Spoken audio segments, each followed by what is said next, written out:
रविवार के दिन सूर्य नारायण भगवान को जब जल चढ़ाया जाता है, हाथ सिर से 8 इंच की दूरी पर होना चाहिए।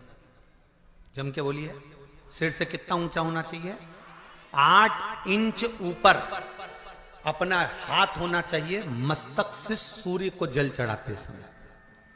और ना चांदी का, ना स्टील का, ना लोहे का, ना प्लास्टिक का, ना कांच का, ना सोने का कोई बर्तन, ना कांसे का, ना एल्युमिनियम का,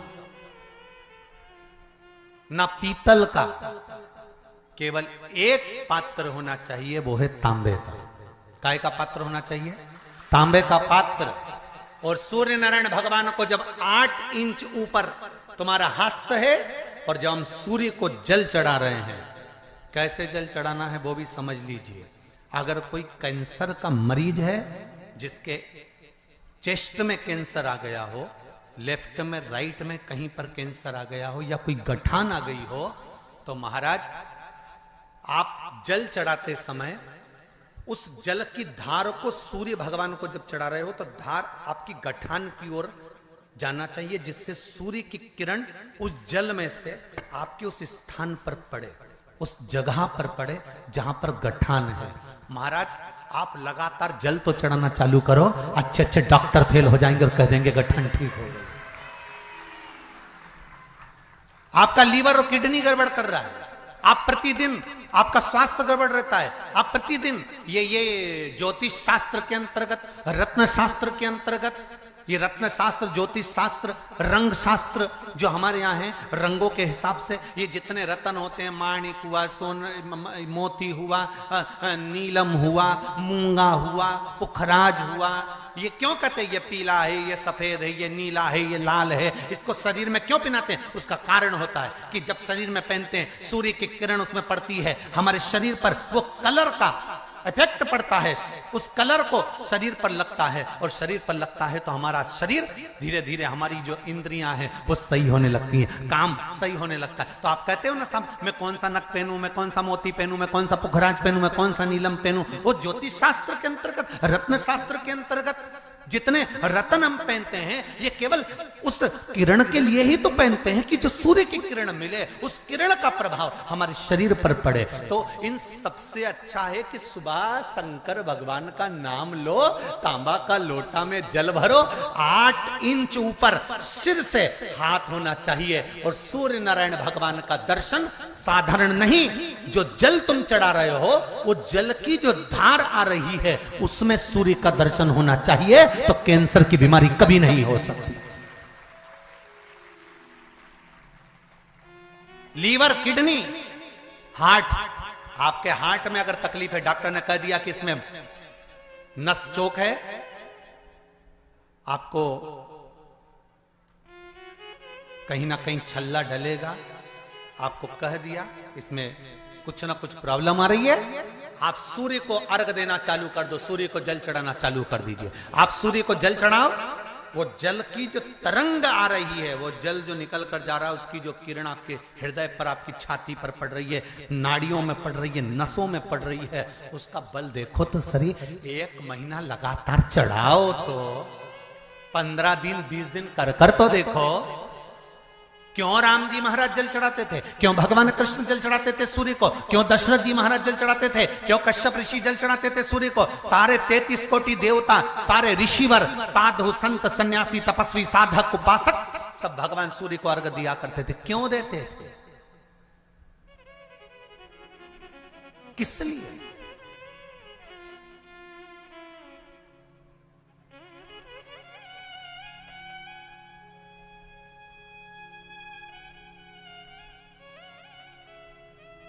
सूर्य नारायण भगवान को जल चढ़ाते समय आपके पंजों की एड़ी ऊंची नहीं होना चाहिए, ध्यान दीजिएगा महाराज।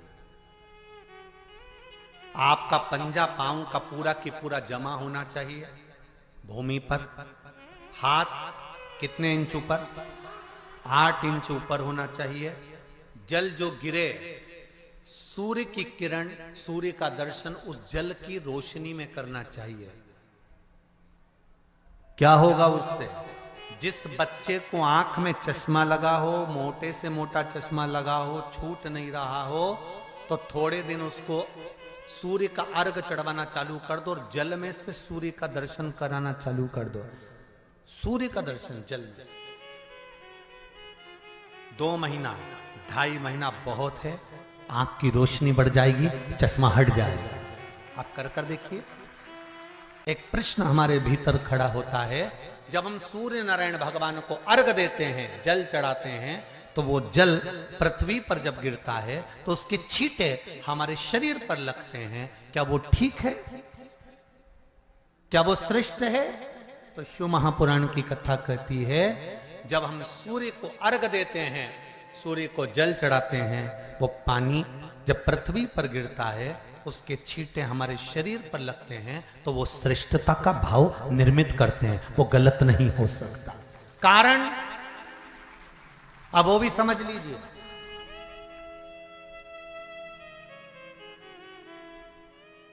अब सूर्य नारायण भगवान को आप जल चढ़ा रहे हो तो छींटे नहीं लगे, उसके लिए क्या स्टूल पे चढ़ के चढ़ाओगे कि कुर्सी पे चढ़ के चढ़ाओगे? अरे बोलो तो सही। अब कई लोगों के दिमाग में यह बात भरा गई कि हम भगवान को जल चढ़ाते हैं, वो हमारे शरीर में छींटे लगते हैं, जमीन पे से पानी गिरता है, वो हमारे शरीर को छींटे लगते हैं, भगवान को अच्छा नहीं लगता होगा। कौन ने कहा? पहले तो उसको पकड़ के ला।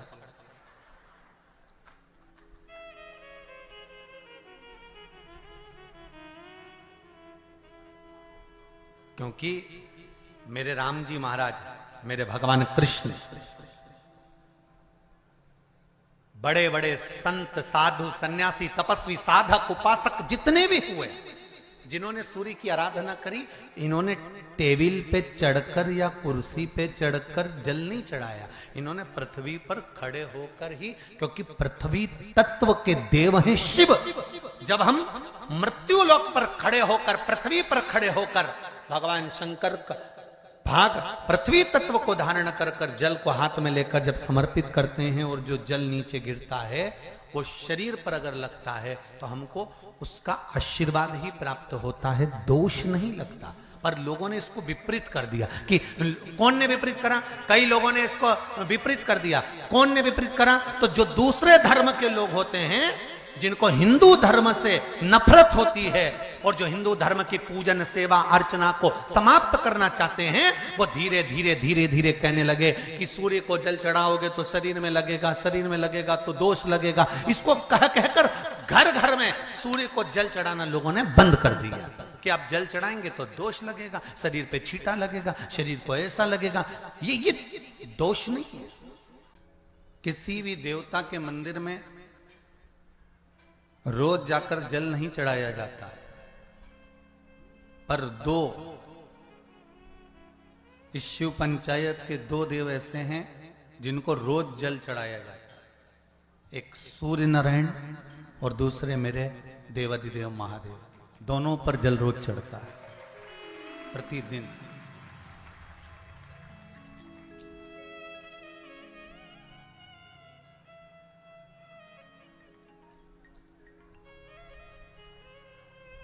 शिव पंचायत में जो 2 देव विराजमान हैं, ये कोई साधारण नहीं है महाराज।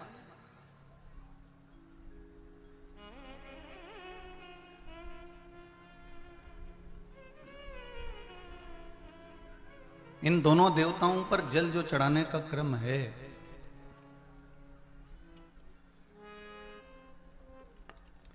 और दोनों ही देव, चाहे मेरे भास्कर देव हों, सूर्य देव हों, आदित्य देव हों, चाहे मेरे देव अधिदेव महादेव हों, दोनों पे जल चढ़ाने का महत्व है। आप में से कितने लोग हैं जो सूर्य को रोज प्रतिदिन अर्घ देते हैं? जरा हाथ उठाइए। बहुत सारे हैं। धर लीजिए, बहुत बढ़िया, करना चाहिए। ये जो आज के समय में दुनिया के लोगों को जो ये बीमारियां हो रही हैं ना, कि हृदय गति रुक जाती है, कहीं अटैक आ जाता है, कहीं हार्ट काम करना बंद कर देता है, कहीं लीवर किडनी में सूजन आने लगती है, कहीं लीवर काम करना बंद कर देता है, कहीं किडनी काम करना बंद कर देती है। कहीं डायलिसिस चालू हो जाता है, कहीं बाईपास करवाना पड़ जाता है, कहीं नसें ब्लॉक होने लगती हैं, डॉक्टर ने कह दिया बाईपास कराओ।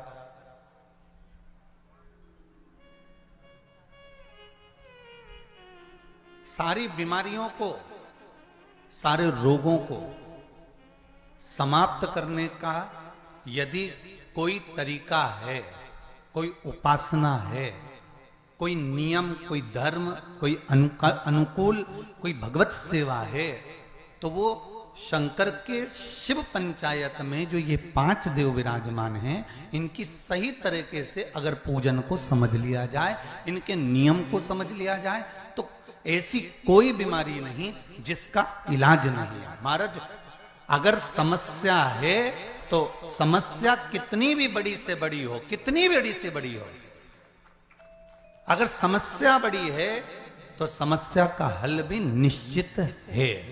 अगर कोई रोग आया है तो उसकी दवाई है।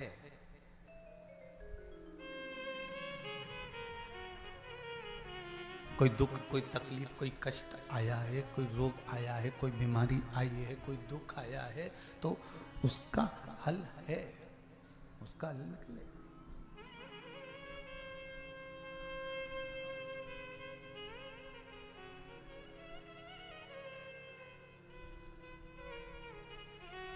शिव पंचायत को हमें समझना है।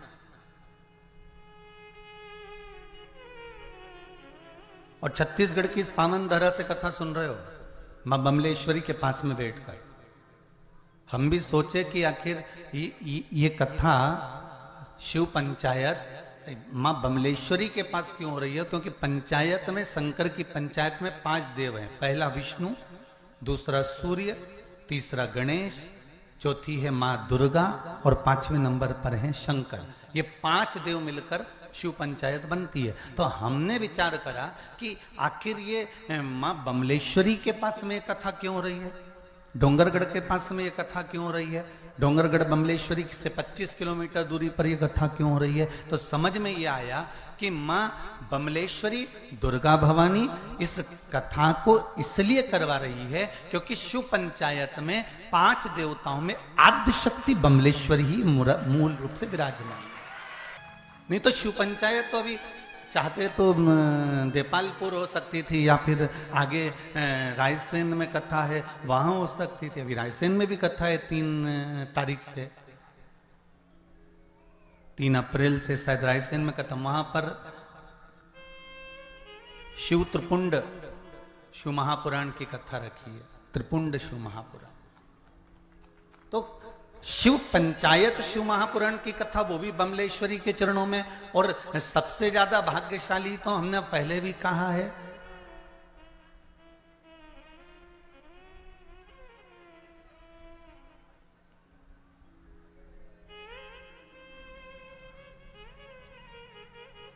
छत्तीसगढ़िया। कितनी जल्दी बोलते हो तुम लोग, सही में तैयारी में बैठे रहते हो, जैसे युद्ध के मैदान में तलवार लेके नहीं बैठे रहते, ऐसे बिल्कुल तैयारी रहती तुम्हारी है। छत्तीसगढ़िया सबले बढ़िया, बिल्कुल तैयारी में, एकदम झूठ से तुरंत तैयार, यहां बोलना है। अच्छा, जैसी कथा में तुम लोग आए हो ना, वैसी वैसी तैयारी हमारे साहू परिवार ने भी करी। साहू परिवार से हमने पूछा कि तुम्हारा छोटा सा गांव बताओ कहाँ, डोंगरगढ़ कहाँ, छुरिया, और छुरिया में भी प्रवेश कर कर छोटा सा गांव या हल्को सा। अब इतने से गांव में ना दुकान ना कोई होटल है कि कोई भगत आए तो कहाँ रुके, कहाँ भोजन करे। तो साहू जी बोले, गुरुजी चिंता ना करो, हमने पूरी व्यवस्था भोलेनाथ जी की कृपा से कर दी। हमने क्या कर दिया, कहे अगर रात कोई रुकेगा तो उसकी भोजन की व्यवस्था भी भगवान करेगा, भोलेनाथ जी बैठा तो है। और धन्यवाद दूंगा साहू परिवार को, बहुत बहुत धन्यवाद। बड़े से बड़ा ट्रस्ट, बड़ी से बड़ी समिति कथा करवाती है तब जाकर इतनी व्यवस्था कर पाती है, और उसमें भी पूरी सब्जी 20-25 रुपए में बेचकर खिलाई जाती है। पर धन्यवाद आपको नमन करता हूं जिन्होंने रुकने वाले भक्तों के लिए रुकने की व्यवस्था, और भोजन की व्यवस्था इतने लोगों की रात्रि को रुकने वालों के लिए करी, उसके लिए मैं बहुत बहुत धन्यवाद देता हूं। ये शिव ही कर सकता है, कोई दूसरा नहीं कर सकता। और आज समझ में आ रहा है कि मां कर्माबाई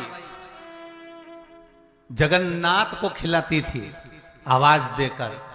तो आज तुम भी कर्माबाई के छोरा हो। जितनी साहू समाज है ये कर्माबाई के वंश के अंतर्गत आते हैं। आज मां कर्माबाई को गौरवान्वित करा है संपूर्ण साहू समाज ने। संपूर्ण साहू समाज ने आज कर्माबाई को गौरवान्वित कर दिया कि आए हुए इन भक्तों में जगन्नाथ ही तो है, आए हुए इन भक्तों में भगवान ही तो है। कथा करवाने वाला शिव, कथा करने वाला शिव और कथा सुनने वाला शिव, इसके सिवाय है कौन? सब शंकर ही तो है। शिव ओघड़ी ही तो विराजमान है, शंकर ही तो।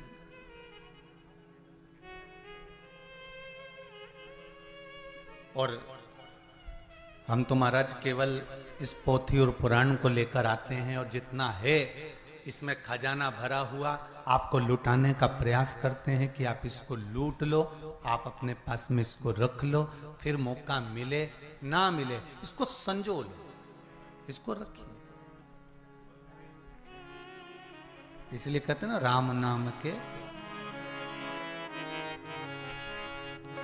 महाराज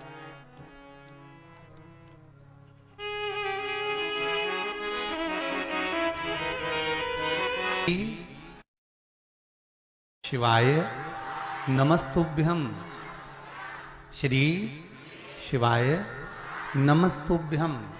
शिव आराधना में अगर हमारा चित्त लगा हुआ, ये जितनी जितनी बीमारियां हैं, फिर निवेदन करूंगा छत्तीसगढ़ की इस पावन धरा से, चाहे हार्ट से जुड़ी हो, चाहे लीवर से जुड़ी हो, चाहे किडनी से जुड़ी हो, चाहे बड़े से बड़ी, यहां तक शरीर में अगर गांठ भी पड़ी हुई है तो इन शिव पंचायत के एक एक देवता का पूजन का विधान समझ लीजिएगा।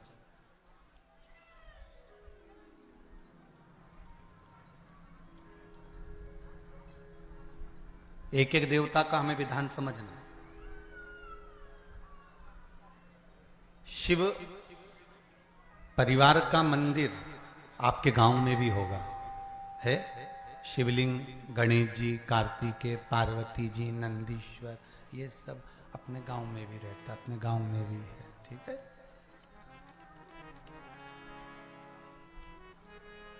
शिव पंचायत बोलते जाओ। 5 कौन कौन? भगवान विष्णु, गणेश जी, दुर्गा भवानी, सूर्य नारायण भगवान और भगवान शंकर, ये 5, ये शिव पंचायत के देव हैं।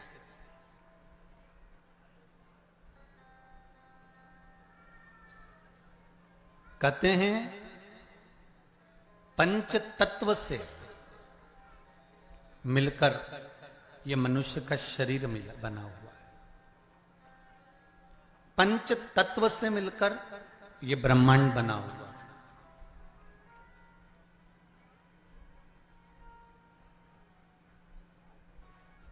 पंच तत्व से मिलकर ही शरीर है और पंच तत्व से मिलकर ही ब्रह्मांड।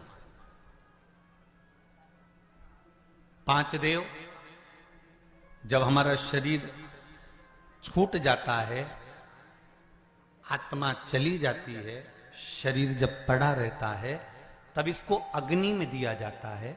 अग्नि में देते हैं तो ये 5 भाग अलग अलग इसके चले जाते हैं। पंच तत्व का शरीर।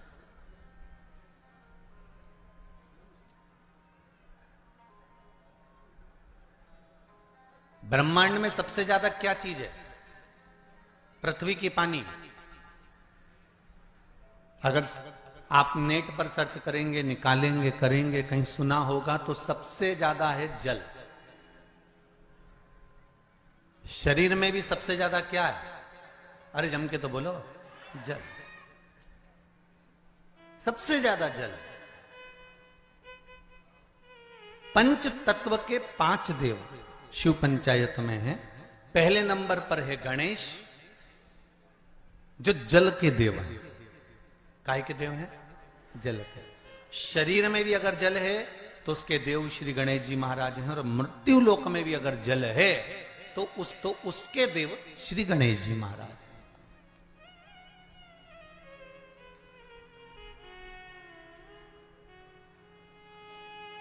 हमारे जीवन में शरीर में जल ज्यादा है, मृत्यु लोक में ब्रह्मांड में जल ज्यादा है, इसलिए सर्वप्रथम किसको बनाया गया? श्री गणेश जी महाराज को। क्यों? क्योंकि ये जल के देव हैं। जिसकी संख्या ज्यादा हो, शरीर में पंच तत्वों में जल की मात्रा ज्यादा है, इसलिए गणेश को प्रधान बनाया गया। एक पत्र ज्यादा तो पढ़े नहीं है, ये थोड़े पढ़े हैं, बाकी के बहुत सारे पत्र हैं। अभी इतने पत्र और हैं जिनको भी पढ़ते हैं जैसा भजन आएगा। पर इसमें देखिए बड़ा सुंदर भाव लिखा है।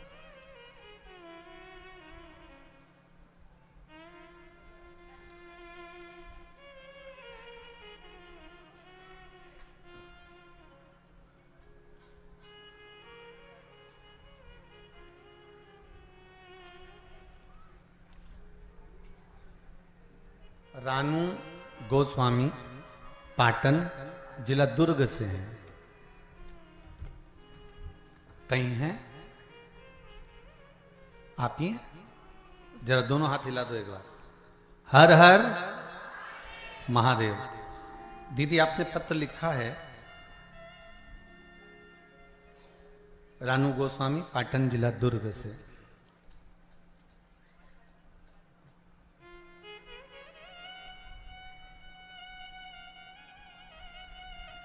पत्र में लिखा है रानू जी गोस्वामी ने, मैं ग्राम पाटन की रहने वाली हूं, जिला दुर्ग की रहने वाली हूं। मैं पशुपति व्रत का क्या वर्णन करूं गुरुदेव। दीदी आपने पत्र में लिखा है, मेरे जेठ जी का काम छूट गया था, कोई काम नहीं था। आपकी भिलाई में कथा जब शुरू हुई तब हम लोगों ने सुनी थी। कथा सुनने के बाद पशुपति नाथ का व्रत किया, जिसके प्रभाव से उनको पुनः काम मिल गया, और काम भी मिला तो ऐसा कि जो सोचा ही नहीं था, ये शिव की कृपा से प्राप्त हुआ। पत्र में लिखा है। और इसी पत्र में पंचदेव के जल देव का वर्णन भी आया, उसको समझिएगा जरा, देखिए।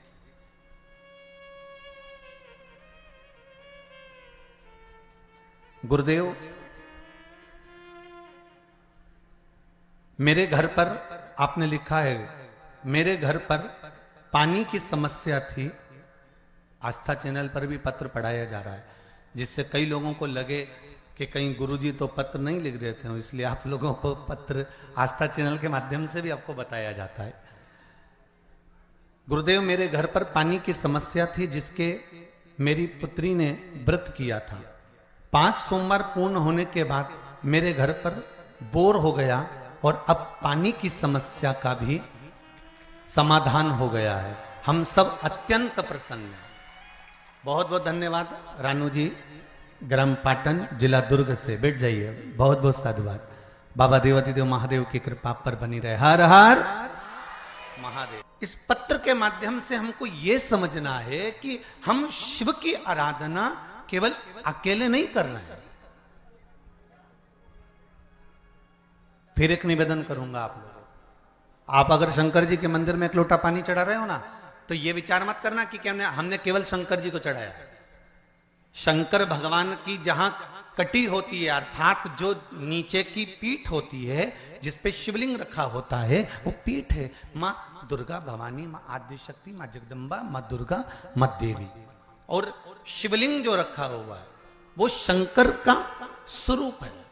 ऊपर से जो जलाधारी में से जल गिर रहा है एक एक बूंद, वो जया, विषहरा, शामरी वारी, दौतली, देव, शिव जी की 5 बेटियां। जो शिवलिंग के सामने एक मोटी सी बीच में लाइन होती है, वो शंकर जी की छोटी लड़की अशोक सुंदरी है। और जो दोनों साइड में भाग नजर आता है, ये गणेश जी और कार्तिकेय जी महाराज। गणेश और कार्तिकेय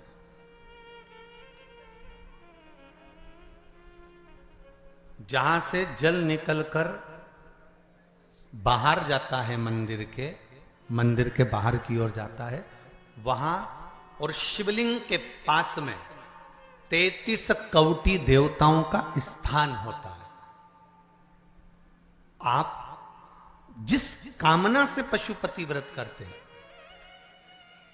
आप जिस कामना से पशुपति व्रत का नियम धारण करते हैं, पशुपति व्रत करते हैं, जिस कामना से आप पशुपति व्रत उठाते हैं, शिव की आराधना करते हैं, पूजन करते हैं, अर्चना करते हैं, तो गणेश की आराधना भी स्वतः साथ में हो जाती है। देवी की आराधना भी साथ में हो जाती है, सूर्य देव की आराधना भी साथ में हो जाती है, सभी देवताओं की आराधना साथ में। और जब आराधना साथ में होती है तो उसका फल भी हमको प्राप्त होता है।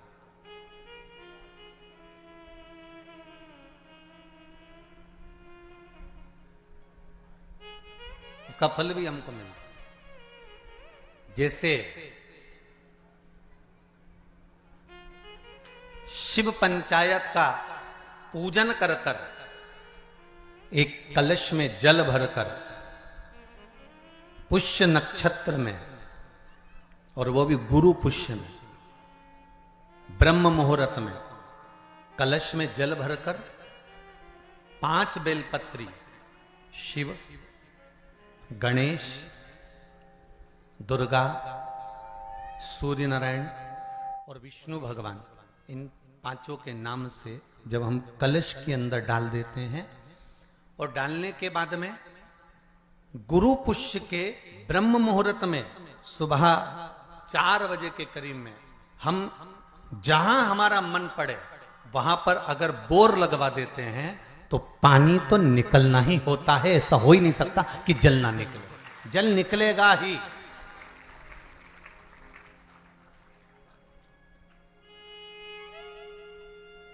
बस जो 5 देव के नाम से अपने 5 बेलपत्री जल के पात्र में रखी, वो कलश जहां बोरिंग हो रहा है उस स्थान पर रखा होना चाहिए। जहां बोरिंग हो रहा है उसके पास में रखा होना चाहिए। कब तक?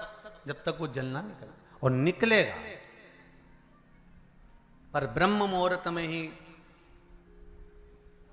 गुरु पुष्य के दिन उसका जल खनन होना चाहिए महाराज। भूमि में से जल के लिए प्रयास होना चाहिए। पंचदेव फिर ध्यान दे लेना। 5 देव कौन से?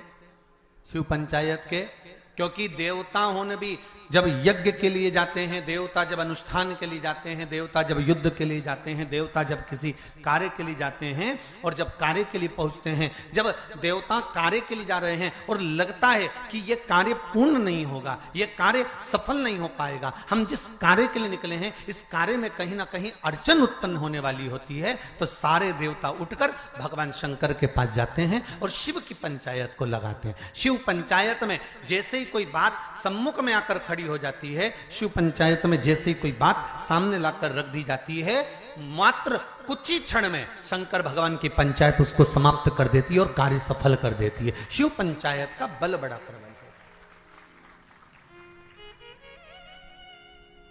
अब एक बात और ध्यान दीजिए। कई लोगों के मन में आता है, गुरुजी शिव परिवार के मंदिर जाता होते हैं तो शिव पंचायत के मंदिर क्यों नहीं बनते? इंदौर में एक मंदिर है, छत्तीसगढ़ में भी एक मंदिर है, उसकी सूचना भी मैं कल उसमें देखेंगे अपने लिंग पुराण के अंतर्गत, तो उसमें निकल जाएगा। उज्जैन में भी एक मंदिर। तो शिव पंचायत के मंदिर क्यों नहीं बनते गुरुदेव? प्रश्न तो खड़े होते हैं। एक प्रश्न आया है, अच्छा है, देखिए।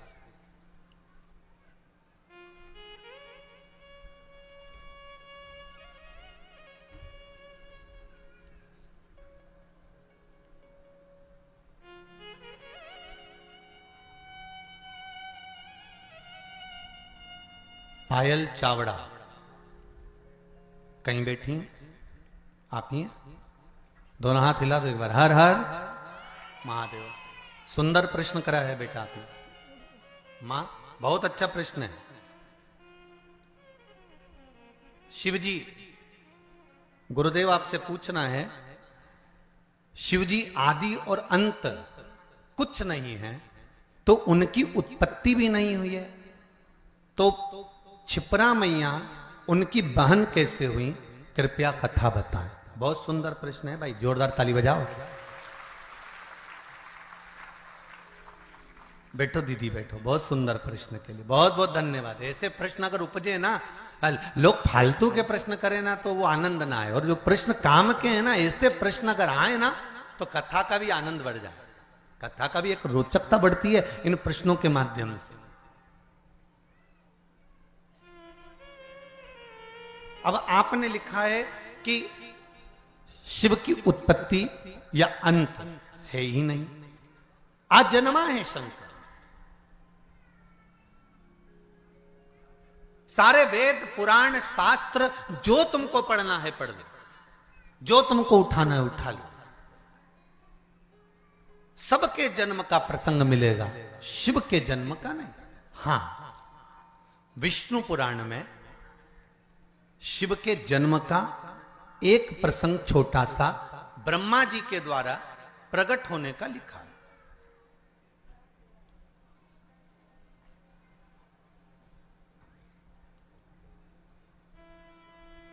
अब एक बात समझने वाली है, आजन्मे शिव हैं तो उनकी बहन कैसे? आजन्मे शिव हैं तो उनकी बहन कैसे? तो शिव महापुराण कहती है, स्कंद पुराण का काशी खंड और उज्जैनी खंड आप अगर ध्यान देंगे तो उसमें मिलेगा आपको, श्रवण करेंगे आप या उसको पढ़ेंगे उज्जैनी खंड के अंतर्गत, काशी खंड के अंतर्गत, स्कंद पुराण में, तो उसमें एक बात बड़ी सुंदर लिखी है स्कंद पुराण में। जैसा दीदी ने प्रश्न किया है कि उनकी अंत भी नहीं है तो उनकी उत्पत्ति भी नहीं, तो उनके संबंध कैसे? पर काशी खंड में एक शब्द वेदव्यास जी ने लिख दिया स्कंद पुराण के अंतर्गत। वेदव्यास जी लिखते हैं कि भगवान शिव जितनी लीलाओं को करते हैं ये संपूर्ण ब्रह्मांड के कल्याण के लिए करते हैं। खुद के लिए शिव जी ने कोई लीला नहीं करी। हमारे भगवान शंकर ने खुद के लिए कोई लीला नहीं करी। मेरे राघव जी ने जो लीला करी अपने पिता के वचन को निभाने के लिए करी। मेरे भगवान कृष्ण ने जी लीला करी वो अपने माता पिता के अनुकूल करी है।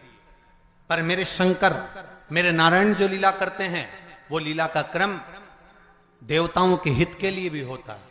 पर मेरे भगवान देवाधिदेव महादेव जितनी लीला को करे हैं, मेरे शंकर भगवान ने जो जो धारण करा, जो जो लीला करी, चाहे माता सती को भस्म करवाया हो, चाहे पार्वती के साथ में मंगल विवाह हुआ हो, चाहे गणेश जी महाराज का प्रागट्य हुआ हो, चाहे कार्तिकेय बाबा का प्रागट्य हुआ हो, चाहे जया विषहरा शामली बारी दौतली या अशोक सुंदरी का प्रागट्य हुआ हो, चाहे शिव की जितनी लीलाओं का क्रम आता है, ये शंकर भगवान ने स्वयं के लिए नहीं, शंकर भगवान ने संपूर्ण जनमानस के कल्याण के लिए अर्थात जनमानस को प्रेरणा देने के लिए करी।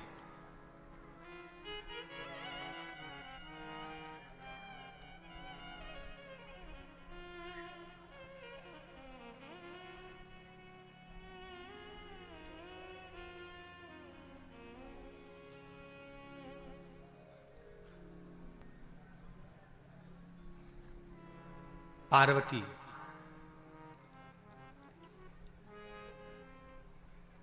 नर्मदा, मां गंगा, छिपरा, सरयू, मंदाकिनी, गोदावरी, कृष्णा, भारत की भूमि की जितनी पवित्र नदियां हैं, भारत की भूमि की जितनी पवित्र नदियों का उद्गम है,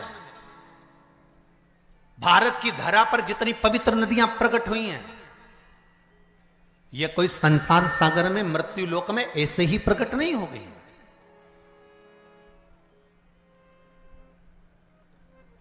देव अधिदेव महादेव के पास में बारंबार सारी नदियों के लिए प्रागट्य के लिए निवेदन किया गया, पंचायत में यह सिद्ध किया गया, तब जाकर इन नदियों को प्रकट किया गया।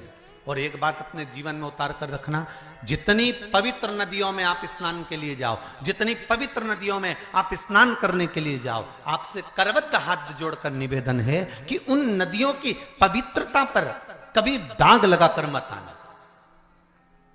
परंतु आप और हमने सारी पवित्र नदियों को गंदा कर कर रखा, सारी पवित्र नदियां।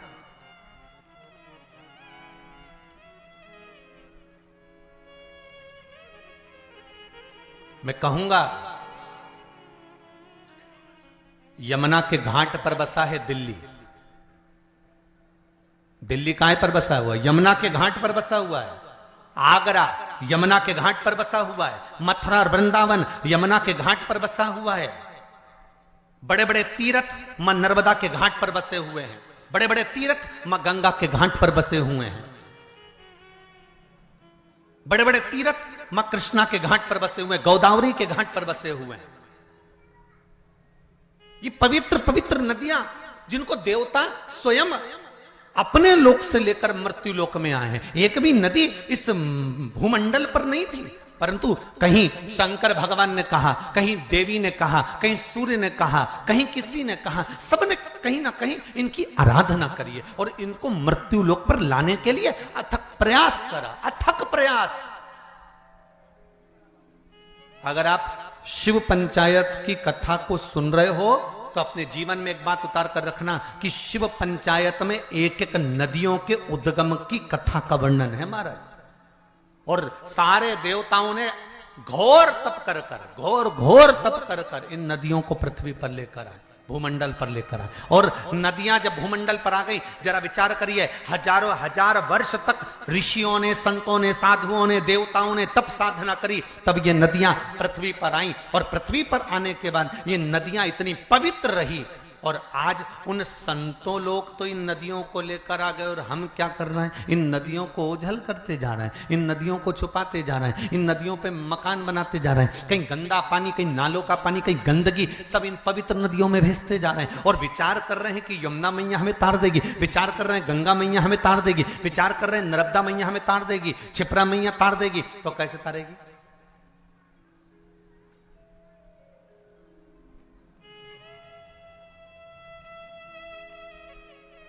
आपके जीवन को सुख देने के लिए। मेरे को साहू जी बता रहे थे,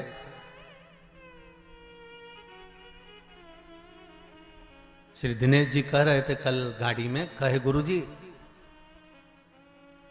हमारे क्षेत्र के प्रशासन को हमने सूचना दी है कार्यक्रम की, तो प्रशासन के द्वारा गुरुदेव हमने जब कहा कि छोटे छोटे तालाबों में और नहर में पानी रहेगा तो जितने सारे भगत या कथा सुनने के लिए आ रहे हैं उनको नहाने में या आदि कादि कोई कार्य में तकलीफ नहीं होगी। तो प्रशासन ने बात मानकर नहरें चालू कर दी और नहरों से पानी भर दिया तालाबों में।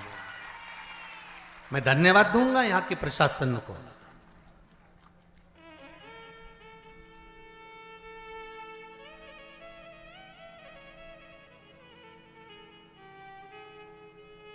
जिन्होंने नहरें चालू कर दी कि भगत लोग, अगर इस छोटे से गांव में जब इतनी बड़ी कथा हो रही है, इतना बड़ा पंडाल लगा हुआ है, इतने जनमानस, और विश्वास नहीं था कि आज पहले दिन इतने जंगल के अंदर गांव, गांव के अंदर गांव, गांव के अंदर गांव।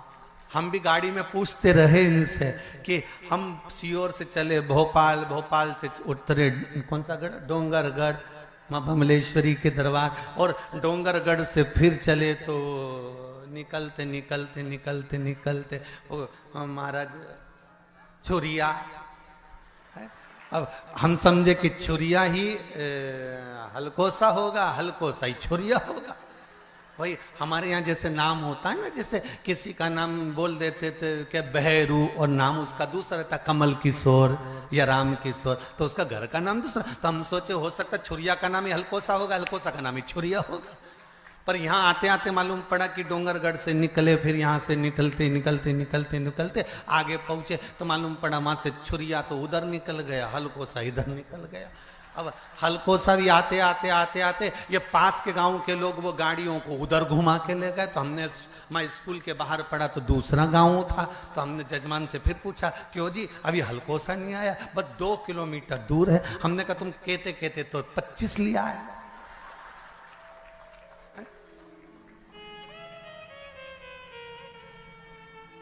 पर साहू जी बहुत बहुत आनंद का विषय यह है कि इस हलकोसा गांव में जिसने छत्तीसगढ़ वालों ने कथा नहीं सुनी वो बाद में पछताएगा, ये पक्का है। इतनी शांति, इतनी शीतलता, इतना आनंद भरा हुआ है इस गांव के अंतर्गत, शांति और शीतलता और एक आनंद।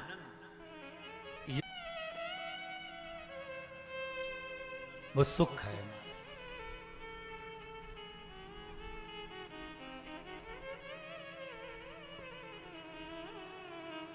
पवित्र पवित्र नदियों का उद्गम हमारे यहां शिव महापुराण में वर्णन है महाराज।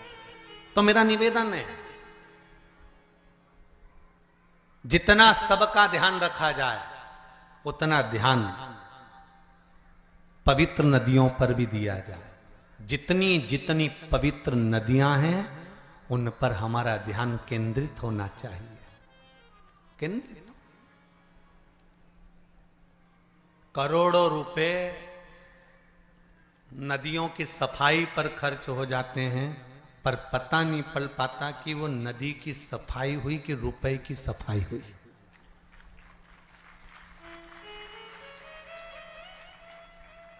पवित्र नदियां,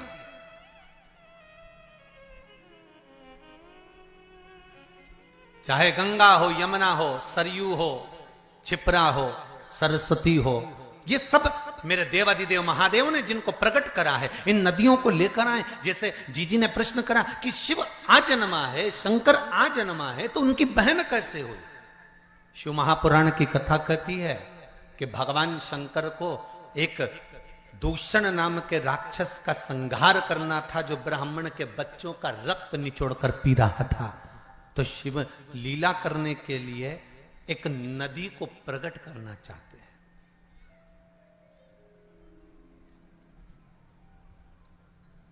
देवताओं के हित के लिए शंकर गंगा को प्रकट करना चाहते हैं। वेद व्यास जी के ज्ञान की वृद्धि करने के लिए शंकर भगवान सरस्वती को प्रकट करना चाहते हैं। संसार में बहुत गरीब से गरीब भी लोग रहेंगे जो अपने घर में शंकर की मूर्ति अगर रखेंगे तो उनके पास यज्ञ करने का पैसा भी नहीं होगा, हवन करने का धन भी नहीं होगा। इसलिए शंकर भगवान नर्मदा जी को प्रकट कर दिया। कौन सी नदी प्रकट करी? नर्मदा। तो पूछा नर्मदा नदी को प्रकट करने का कारण क्या था? शंकर भगवान से पंचायत में बैठे हुए देवताओं ने, भगवान विष्णु ने, भगवान सूर्य ने, माता जगत जननी दुर्गा भवानी ने, श्री गणेश जी महाराज ने, सबने प्रश्न करा कि भोलेनाथ आपने नर्मदा को क्यों प्रकट करा? तो शंकर भगवान कहते हैं नर्मदा को प्रकट करने का केवल एक कारण है कि नर्मदा का जो कंकर निकलेगा वो शंकर होगा। इसको ना यज्ञ की जरूरत है ना अनुष्ठान की जरूरत है, जिसने ले जाकर बिठा दिया वो वहीं सिद्ध हो जाएगा, वो वहीं सिद्ध हो गया। उसको प्राण प्रतिष्ठा की भी जरूरत नहीं है, वो तो जहां रखा वह सिद्ध है।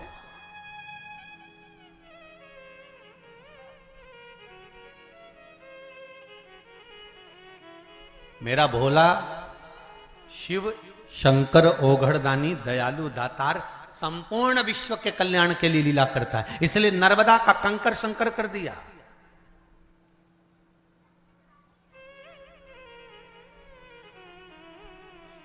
और शिव कृपा, शिव दया, शिव करुणा किसको कहते हैं?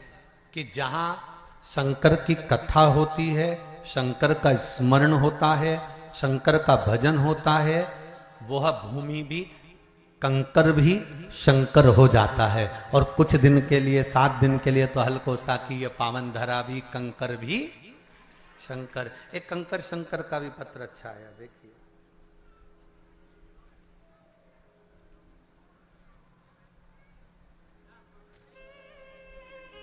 दीपक साहू,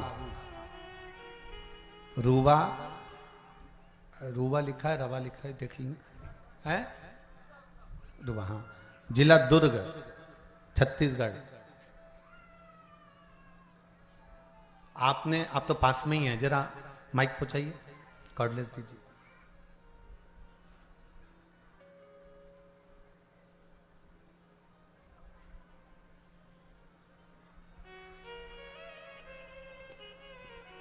आपने पत्र में लिखा है, गुरुदेव, रुद्राक्ष महोत्सव चल रहा था कुबेरेश्वर धाम पर, और रुद्राक्ष महोत्सव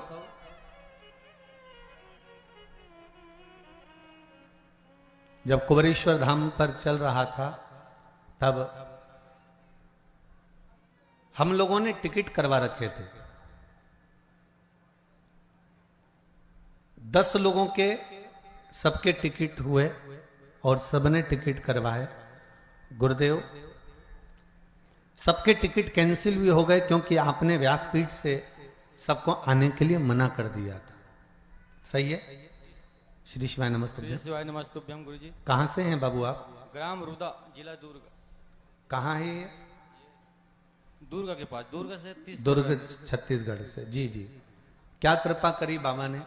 जी, जैसे ही मैं कुबेश्वर धाम से आया, मेरा काम पेंटिंग का काम करता हूँ। आपका टिकट कैंसिल नहीं हुआ था क्या? हो गया था। हो गया? नहीं हुआ था टिकट। मैं टिकट कैंसिल करने के लिए स्टेशन गया, जहाँ से टिकट कैंसिल करवाया वहाँ गया, बिलासपुर। आवाज बढ़ाइए बाबू। हाँ, मैंने टिकट कैंसिल करने के लिए स्टेशन गया और जहाँ से करवाया वहाँ गया, वहाँ से भी नहीं हुआ तो बिलासपुर फ़ोन लगाया। मेरे दोस्त रेलवे में हैं, बोले आपका टिकट कैंसिल नहीं हो पा रहा है। तो मैं सोच में पड़ गया कि मैं क्या करूं जी। तो फिर मेरा तो ध्यान कुबेश्वर धाम पे था, तो फिर मैं बिना सोचे ही अकेले निकल पड़ा। और जैसे ही मैं वहाँ गया, अच्छा दर्शन हुआ, जगह भी सामने मिल गया मेरे को। उसके बाद जैसे ही वहाँ से आया, दूसरे दिन से रोज फोन आता है कि यहाँ काम है, वहाँ काम है। मैं बता नहीं सकता बाबा जी, ऐसा लगता है कि मैं कुबेश्वर धाम पी रहा हूँ। जय हो, जय हो। आपने एक लाइन बड़ी सुंदर लिखी है। मैं एक बात सबको बोलना चाहता हूं कि एक बार कुबेरेश्वर धाम जरूर जाएं। ये आपने लिखा है पत्र में, मतलब कुबेरेश्वर बाबा ने आपको दिया ना, बस। श्री शिवाय नमस्तुभ्यम। बैठिए, बहुत बहुत साधुवाद। शिव कृपा ही ऐसी है। अब जहां जैसे लिखा है इन्होंने, दीपक जी साहू ने, कि गुरुदेव सबके टिकट कैंसिल हो गए, मेरा नहीं हुआ। मतलब कहीं ना कहीं बाबा को बुलाना था। अब आपने बिलासपुर तक विचार कर लिया टिकट कैंसिल करने के लिए, सारा दम लगा लिया, पर शिव को नहीं कराना था। शंकर ने बुलाया और आप चले भी गए, पहुंच भी गए, और बाबा ने कृपा करी, और ऐसी कृपा करी कि 10 जगह से काम के लिए फोन आना चालू हो गए और बाबा ने आपको काम दे भी दिया। ये शिव की कृपा। आप विश्वास रखकर अगर कथा को श्रवण कर रहे हैं, विश्वास रखकर कथा स्मरण कर रहे हैं, मैं फिर निवेदन करूंगा, भले आस्था चैनल पर कथा सुन रहे हो, चाहे मोबाइल पर कथा सुन रहे हो, चाहे फेसबुक यूट्यूब पर कथा सुन रहे हो, चाहे पंडाल में बैठकर कथा सुन रहे हो, आपकी चित्त वृत्ति, मन विश्वास के साथ अगर कथा सुन रहा है तो ये मानकर चलना कि 3 महीने में बाबा कुंवर भंडारी आपके भंडार भर ही देगा, ये पक्का है। अब उससे प्रार्थना तो करो, अब दया, अब दया करो।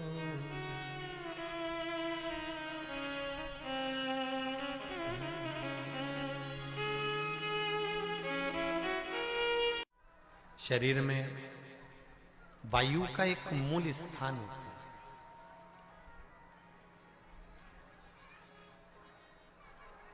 जैसे कई लोग कहते हैं गुरुजी, आप कहते हो कि कथा सुनना चाहिए, कथा पंडाल में जाना चाहिए या कथा श्रवण करना चाहिए, चाहे चैनल पर सुनो चाहे कहीं पर भी सुनो, पर कथा सुनो।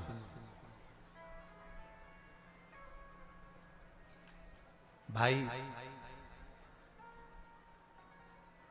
एक बच्चे ने प्रश्न किया था कि आप कहते हो कि भगवान सब जगह पर है, तो फिर हमारी मम्मी तुम्हारी कथा में क्यों जाती है? जब भगवान सब जगह पर है तो हमारी मम्मी को कथा में जाने की जरूरत क्या है?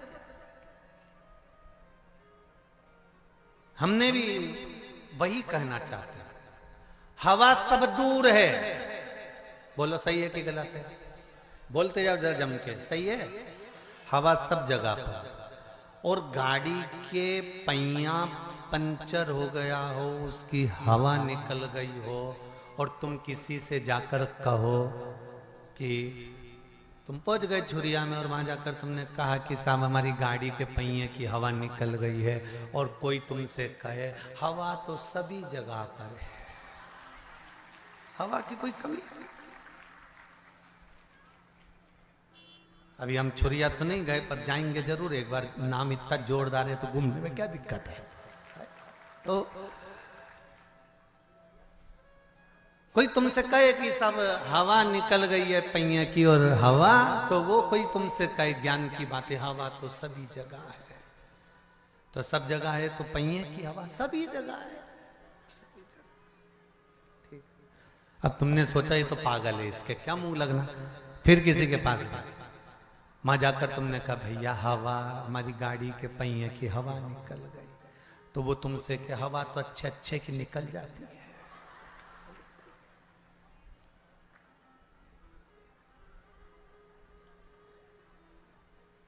फिर तुमने कहा हवा कहां मिलेगी? हवा ही तो है, कहां नहीं मिलेगी?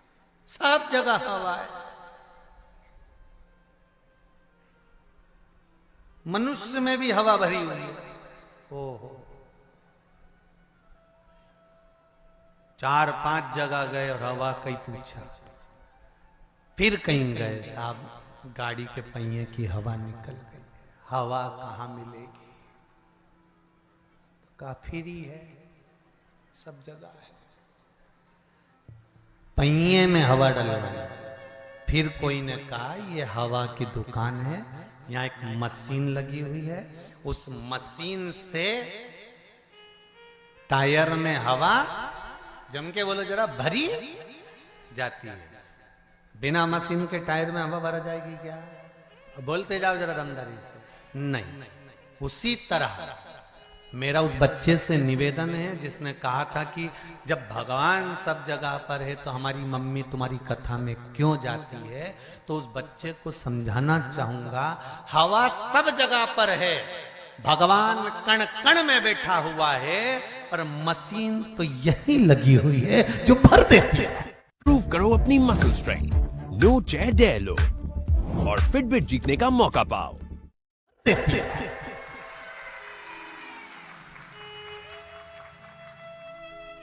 बिना मशीन के टायर में हवा नहीं भरा सकती। प्राप्त होगी हवा, पर वो मशीन से प्राप्त होगी। भगवान सब जगह पर है, कण कण में, रसातल में, जल में, थल में, वायु में, आकाश में, पताल में, तुम्हारे घर में, चप्पे चप्पे में भगवान है। पर भगवान को पाने का स्थान अगर कहीं है, जैसे हवा भरने का स्थान हवा वाले की दुकान है, उसी तरह भगवान को पाने का स्थान सत्संग और शिव महापुराण की कथा है, जहां परमात्मा मिल रहा है। क्यों जाते हैं मंदिर, क्यों जाते हैं भगवान के दरवाजे पर? कि वहां भगवान मिल जाए। हवा की दुकान वो मिलेगा, प्राप्त होगा वो। भगवान विष्णु को वायु कहा है, वायुदेव कहा। महाराज,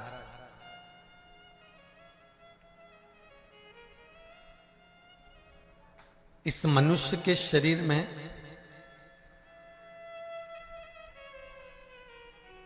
वायु का अपना एक तत्व का, पंच तत्वों में से एक तत्व है वायु, जो शरीर के अंदर है।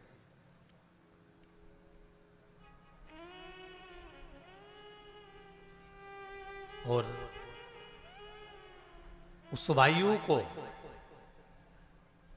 एकाग्रित रखने के लिए हमारे यहां मंत्रों का प्रभाव है, मंत्रों की प्रबलता है।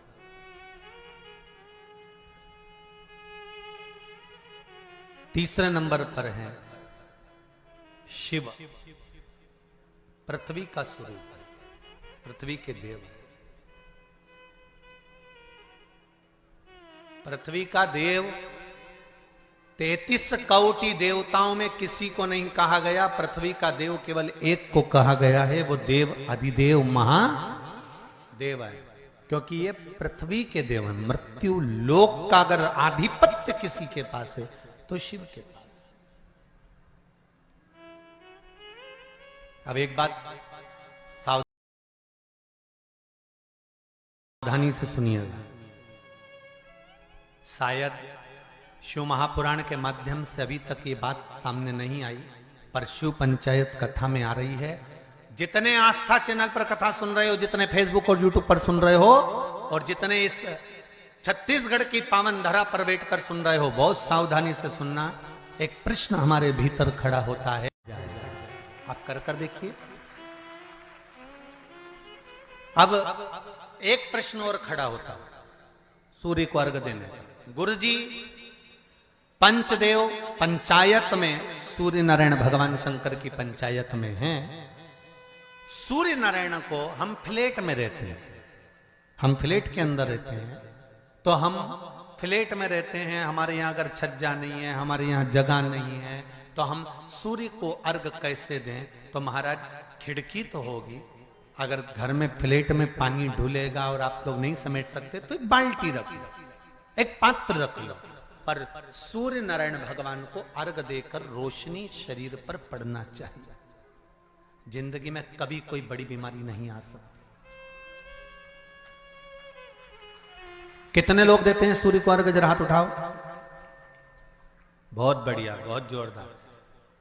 पुरुष लोग भी देते हैं ना, चाहे बच्चे से बच्चा, बच्चों के हाथ में भी एक लोटा पानी पकड़ाओ। घर में छोटे बच्चे हो ना, उनको तांबे का लोटा दो, पानी दो, जा बाहर खड़े हो जा, एक लोटा पानी चढ़ा के आओ। पहले दिन आप स्वयं बच्चे के साथ बाहर खड़ी हो, ओटले पर, घर के बाहर खड़ी हो, छत पे खड़ी हो या घर के बाहर खड़ी हो, और बच्चे से कह लो चढ़ाओ बेटा, देखो ऐसा हाथ 8 इंच ऊपर करिए, तांबे का लोटा लेकर पानी धीरे धीरे डोलना है। जैसे वो स्लो मोशन के सीन नहीं होते नाटक में, ये एकदम धीरे धीरे धीरे, बस नहीं तो मालूम पड़े छोरा छोरी एक साथ उंडेल के अंदर। नहीं, जल चढ़ाते समय उस पानी में से सूर्य की किरण पड़ना चाहिए, सूर्य की किरण। एक बात और कहना चाहूंगा, अगर आप लोग स्वीकार करेंगे तो, अगर कहीं आपको लगता हो कि बच्चा पढ़ने में कमजोर है, विद्या में कमजोर है, रिजल्ट अच्छा नहीं आ रहा, पढ़ने में कमजोर है, वो पढ़े, अपनी जगह पढ़े, वो कार्य करे अपनी जगह करे, मेहनत करे अपनी जगह करे। बच्चों को कह दो कि कुछ समय के लिए सूर्य को अर्घ देना चालू कर। सूर्य की किरण जहां पर ब्राह्मण या हिंदू धर्म का व्यक्ति मस्तक पर तिलक लगाता है, भुकुटियों के बीच में उस सूर्य की किरण इस भुकुटी के बीच पड़ना चाहिए, परंतु पानी कम से कम ना करते हुए स्लो मोशन में धीरे धीरे गिरना चाहिए, एकदम धीरे धीरे। तो यहां एक रेखा सूर्य की किरण से पड़ती है। चंद्रदेव का लड़का था, देखो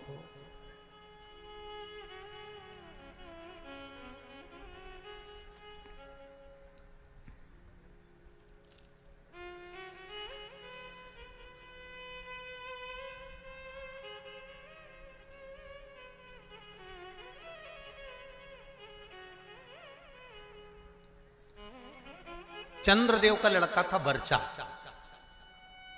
क्या नाम था? जम के बोलिए जरा, वर्चा।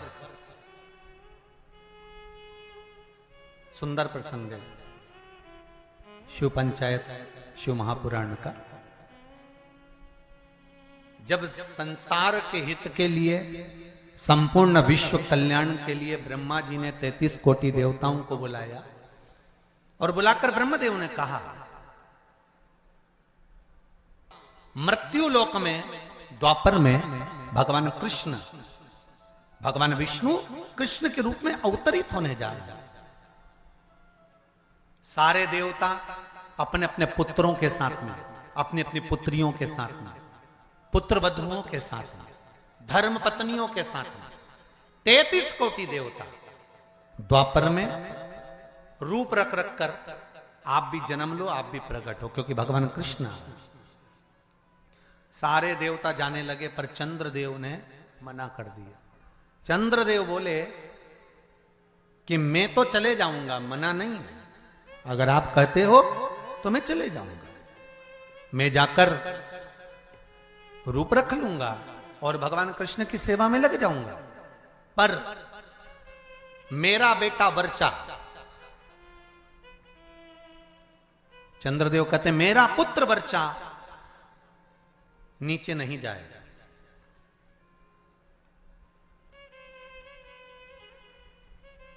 खूब समझाया देवताओं ने। देखिए, जब 33 कोटि देवता जा रहे हैं तो आप अपने पुत्र को क्यों नहीं भेजते?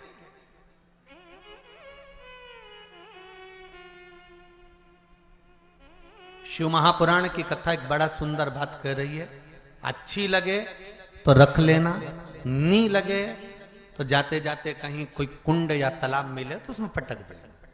बात तो कहेंगे व्यासपीठ से, अच्छी लगे तो रखो। देवता कह रहे हैं, चंद्रदेव वर्चा को, आपके पुत्र को आप मृत्युलोक में भेजो, जनहित के कल्याण के लिए। जब राष्ट्र हित की बात आए, जनहित की बात आए, धर्म की बात आए, सनातनियों की बात आए, देव और धर्म की बात आए, तो हर माता पिता को चाहिए कि अपने घर के बच्चों को सबसे पहली सीख ये दी जाए कि धर्म का जब मामला हो, सनातनियों का जब मामला हो, जब राष्ट्र सेवा का मामला हो, तो सामने जाकर खड़े हो जाओ, आगे जाकर खड़े हो जाओ। यह हर एक बच्चे को सीख देना चाहिए।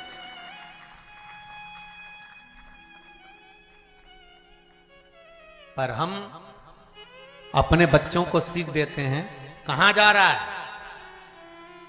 अरे मम्मी, और देखो जरा, भगवान के मंदिर में अनुष्ठान चल रहा है, साहू परिवार शिव महापुराण की कथा करवा रहा है, गांव में कथा हो रही है, गांव के अंतर्गत कार्यक्रम चल रहा है, संपूर्ण गांव का कार्य है, तुझे क्या करना जाकर? वो तो उनका काम है ना, चुप बैठ रहे। माता और पिता को चाहिए कि अगर हमारे गांव में अगर आए हैं इतने मेहमान, हमारे गांव में इतने लोग कब आएंगे साहब? ये तो शंकर की कृपा से शिव के रूप में आए हैं, कब आए? बल्कि घर के लोगों को ये चाहिए कि अपने बच्चों से कहे, तेरी परीक्षा हो गई, पढ़ाई हो गई, एग्जाम हो गए, रिजल्ट अपनी जगह आएगा। 7 दिन शिव महापुराण की कथा चल रही है, जाकर पंडाल में सेवा करो, झाड़ू लगाओ, कोई को जरूरत हो पानी पिलाओ, किसी चीज की जरूरत हो तो सेवा करो। 33 कोटि देवता भी शंकर भगवान की सेवा में लगे रहते हैं। तुम खुद देख लो, कल तक यहां पर इतनी तेज गर्मी पड़ रही थी, प्रचंड धूप पड़ रही थी, और आज निकल कर देखो तो चारों तरफ छाए नजर आई।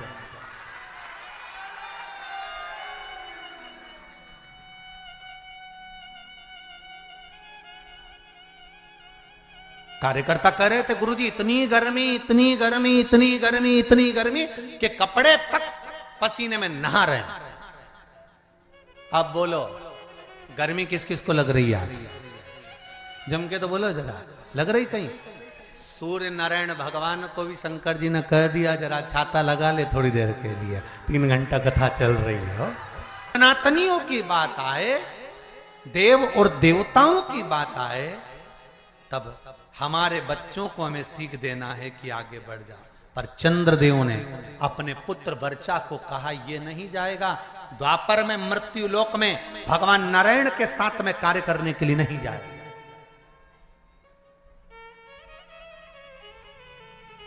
वर्चा को सूचना मिली, वर्चा को खबर मिली। कई लोगों के मन में एक प्रश्न आता है, भगवान कृष्ण पांडवों के साथ थे, बोलो तो थे ना? भगवान कृष्ण अगर पांडवों के साथ थे, भगवान कृष्ण को मालूम था अभिमन्यु चक्रव्यूह में फंस चुका है, भगवान कृष्ण चाहते सुदर्शन उठा के अभिमन्यु को बचा सकते थे।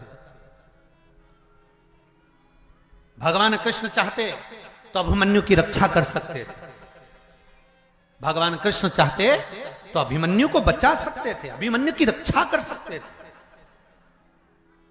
जब अर्जुन, नकुल, सहदेव, भीम, युधिष्ठिर ये पांचों की रक्षा मेरे कृष्ण ने हर घड़ी, हर पल, हर क्षण करी, तो सुभद्रा का पुत्र है अभिमन्यु।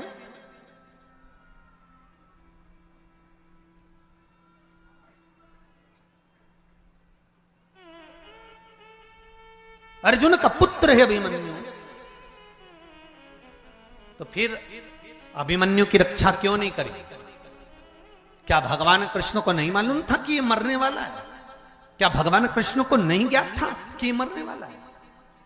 उसकी कथा है ये। चंद्रदेव ने कह दिया था मैं मेरे बेटे को नहीं भेजूंगा। वर्चा को मालूम पड़ा,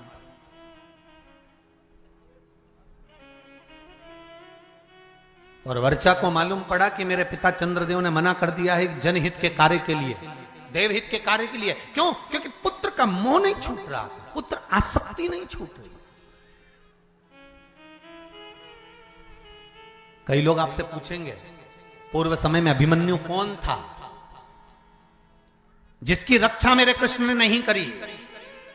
पांडवों की रक्षा करी पर अभिमन्यु की रक्षा नहीं करी। लोग आपसे प्रश्न करेंगे, आपको उत्तर देना पड़ेगा। घर के छोटे बच्चे पूछेंगे मम्मी चक्रव्यूह में अभिमन्यु पड़ा था, महाभारत देखकर कहेंगे जब भगवान कृष्ण पांडवों के साथ थे तो अभिमन्यु की रक्षा क्यों नहीं करी?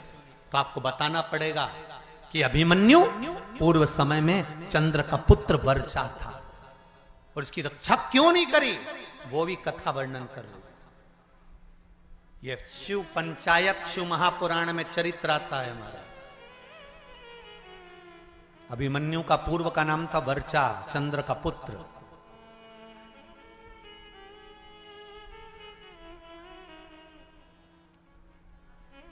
क्या कमी पड़ गई थी? क्यों नहीं करी? वर्चा को मालूम पड़ा कि मेरे पिता ने मुझे मना कर दिया, मेरे पिता ने कह दिया कि मृत्युलोक में मेरा पुत्र वर्चा नहीं जाएगा, क्योंकि पुत्र आसक्ति, पुत्र मोह, पुत्र का स्नेह बड़ा प्रबल हो। पुत्र का मोही तो था जो धतराष्ट्र का पूरा वंश डूब गया। अगर पुत्र मोह में धतराष्ट्र नहीं पड़ता ना तो बच जाता पूरा परिवार, पूरा परिवार बच जाता। पर माताओं और भाई जितने लोग कथा सुन रहे हैं, आपसे निवेदन है इतना पुत्र मोह मत पालना कि तुम्हारी औलाद ही तुमको नष्ट कर दे, तुम्हें बर्बाद कर दे। ऐसा पुत्र मोह मत।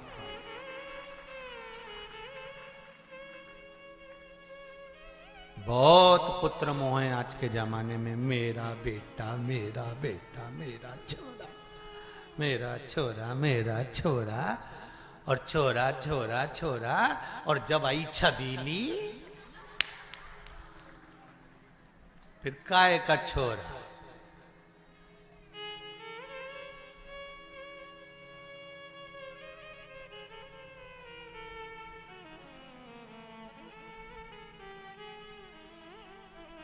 फिर तो छोरा छबीली के नेन पे चले। छबीली एक बार घूर के देख लेनी,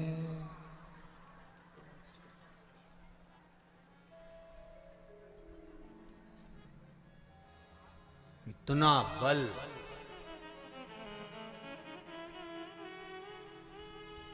इतनी बार घर से निकलता था, कभी मम्मी से कहकर नहीं जाता था कि मैं यहां जा रहा हूं। जिस दिन से शादी हुई घरवाड़ी के 50,000 के जाना पड़ता है कि मैं यहां जा रहा हूं।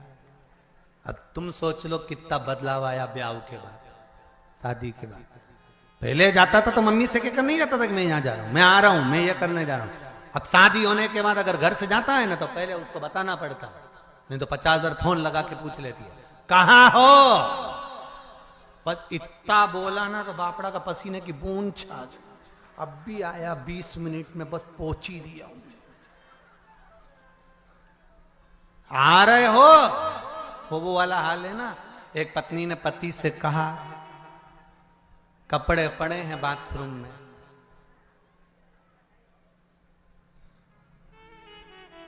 धो देना, नहीं तो मैं धो दूंगी, तो मैं धो दूंगी।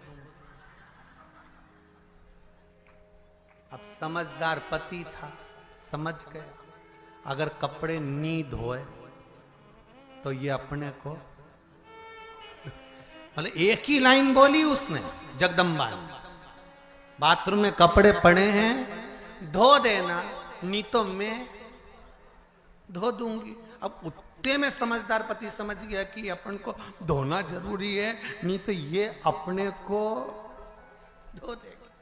तो बेचारा नहाया बाद में, पहले वाने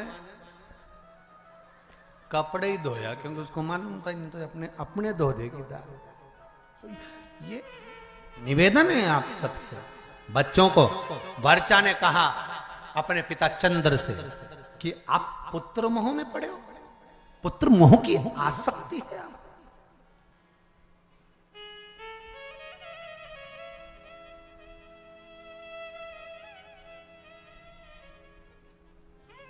पुत्र मोह की आसक्ति।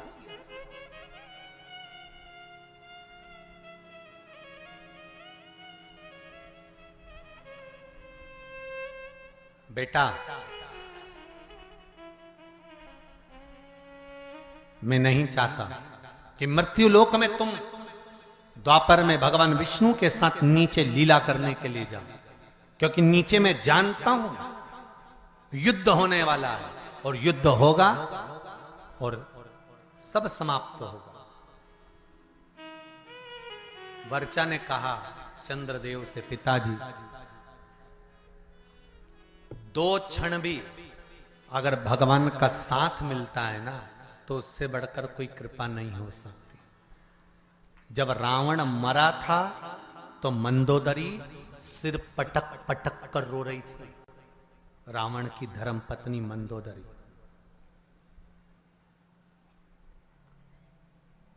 तो भगवान राम ने मंदोदरी से जाकर कहा, मंदोदरी तुम राजमाता हो,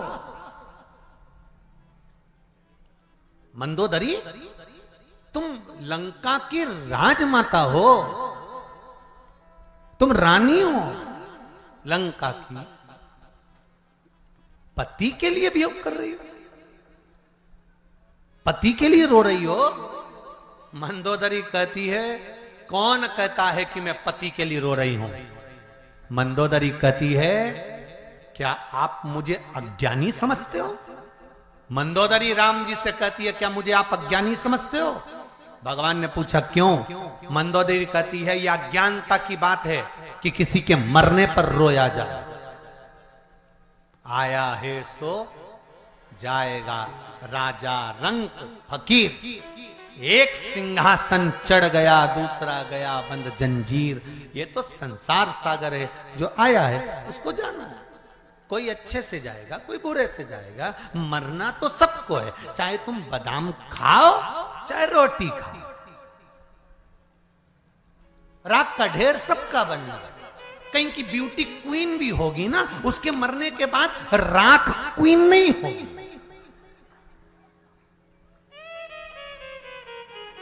कहीं का बोल्ड भी होगा ना, बॉडी शॉडी बनाकर रखा होगा, खूब ढल्ले सल्ले बनाकर रखा होगा, खूब जोरदार बॉडी शॉडी बनाकर रखा होगा, खूब जोरदार उसने शरीर बनाकर रखा होगा, तो मरेगा तो भी राख का ढेर होगा। वो राख के ढेर में बॉडी नजर नहीं आएगी।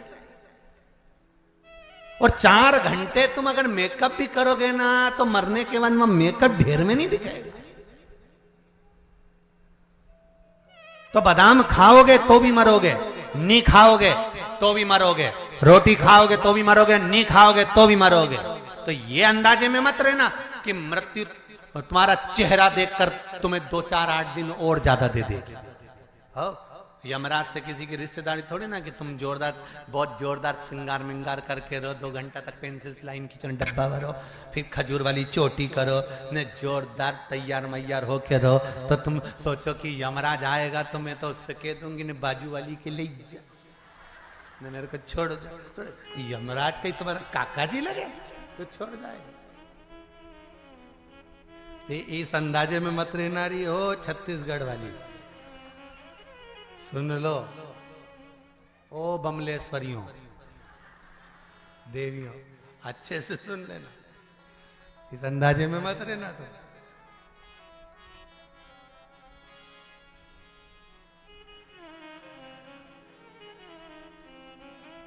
अरे महाराज, तुम्हारा ये मोह ये ठीक नहीं है। अगर ये मोह ठीक नहीं, ये आसक्ति पुत्र के प्रति ये ठीक नहीं है, ये मोह ठीक नहीं है। कहा, समझाया, भले थोड़े क्षण के लिए, कुछ देर के लिए मुझे भगवान विष्णु का संग मिले, उनका सानिध्य मिले,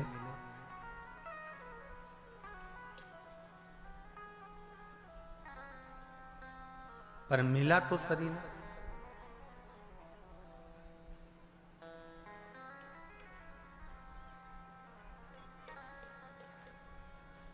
कुछ देर का सानिध्य अगर हमको अच्छा मिल रहा है, कुछ देर का सानिध्य, तो पहले भगवान को धन्यवाद देना कि हमको अच्छे लोगों का संग सानिध्य मिल रहा है।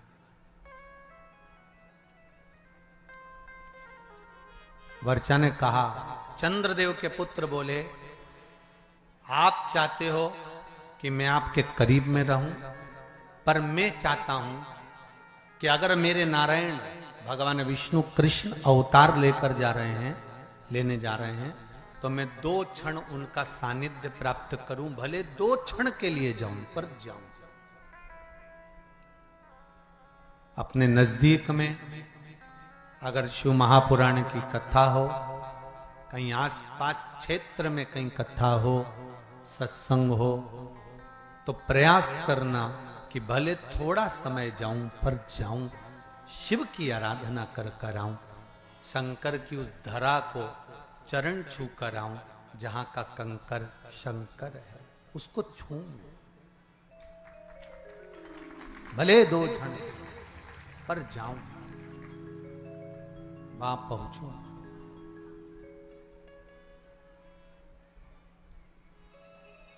अविरल भक्ति को मैं प्राप्त करूं।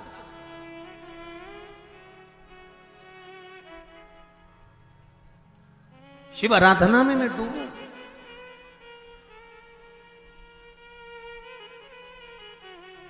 वर्चा, मुझे जाना है, पर पुत्र,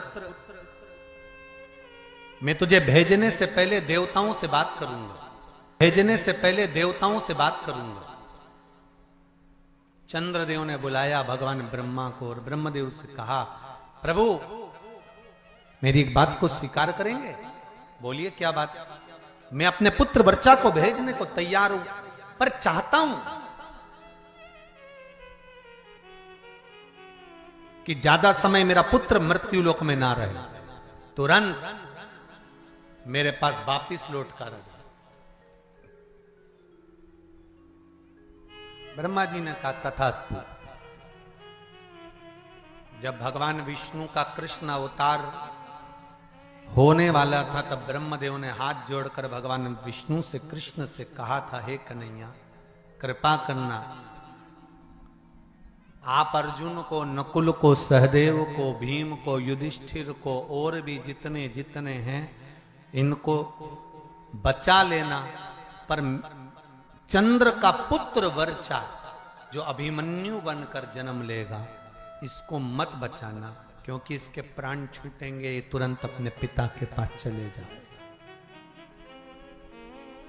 कई लोगों ने प्रश्न खड़े करे, भगवान कृष्ण सबको बचा सकते थे तो इनको क्यों? एक प्रश्न और आता है, कई लोग प्रश्न खड़े करते हैं कि केदारनाथ जी में त्रासदी मची थी, ने इतने मर गए थे, भगवान अगर थे तो भगवान ने क्यों नहीं बचाए? तुम्हारा जब जन्म होता है ऊपर लिखा पड़ी होती है कितने समय के लिए जाना चाहते हो, सील ठप्पे ऊपर से लगे होते हैं, नीचे नहीं। जब अभिमन्यु जन्म ले रहा है तो वर्चा स्वयं चंद्रदेव करेंगे, मेरा पुत्र मुझे शीघ्र चाहिए।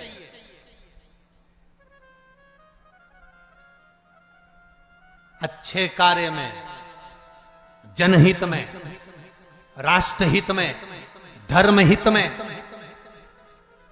जग हित में, नेक कर्म करते हुए, अच्छा कर्म करते हुए अगर आपके प्राण चले जाएं तो समझ लेना कि आपको भगवान ने थोड़े समय के लिए सील ठप्पे लगाकर ही भेजा था कि संसार में जाकर आपको ये अच्छा कार्य करना है, ये अच्छा करना है और आपके माध्यम से।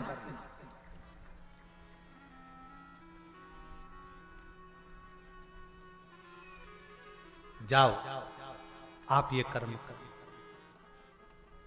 वर्चा अभिमन्यु बनकर जन्मे, आए, कर्म करा, स्वयं भगवान कृष्ण को ध्यान में था कि अभिमन्यु को घेर लिया गया है, इसको छुड़ाना चाहिए, पर नहीं छुड़ाया। अर्जुन ने कहा मेरा पुत्र मर रहा था और आपने बचाया नहीं। भगवान के कैसे बचाऊं, क्योंकि ऊपर से लिखा पढ़ी कर कर आया था कि मैं थोड़े समय के लिए जाऊंगा, थोड़े समय के लिए जाऊंगा और जाकर ये कार्य करूंगा। तो फिर अभी तो लोगों को यही नहीं मालूम था कि सूर्य नारायण भगवान को जल चढ़ाते हैं तो वो जल का जो पानी निकलता है, सूर्य की किरण पड़ती है तो शरीर के रोग ठीक कर देती है। अब लोगों को जरा पानी चढ़ाना चालू तो करने दो। हॉस्पिटल में कोई बीपी और शुगर वाला नहीं जाएगा, सब घर में ही ठीक हो जाएगा। करो तो।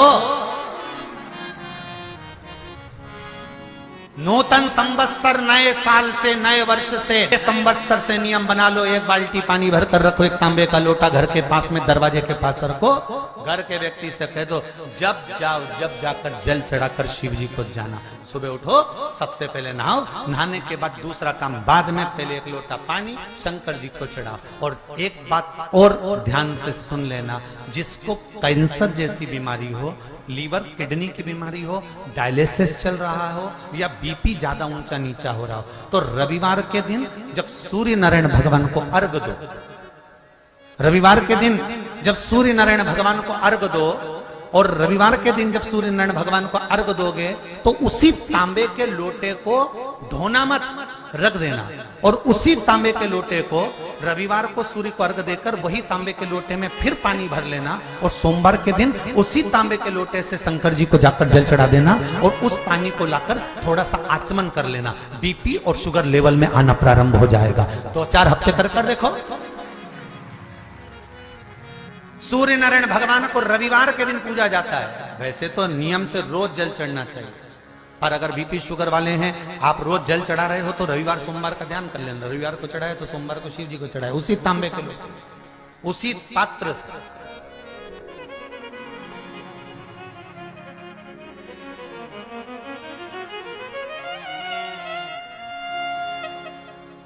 अब भजो उसको। ब्रह्मा जी को अहंकार आया, उन्होंने सृष्टि रचना का काम बंद करा।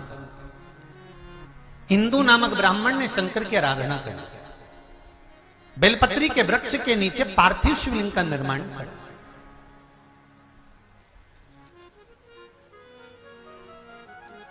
जैसे पीपल के वृक्ष के नीचे लव और कुश ने हनुमान जी को बांध दिया था।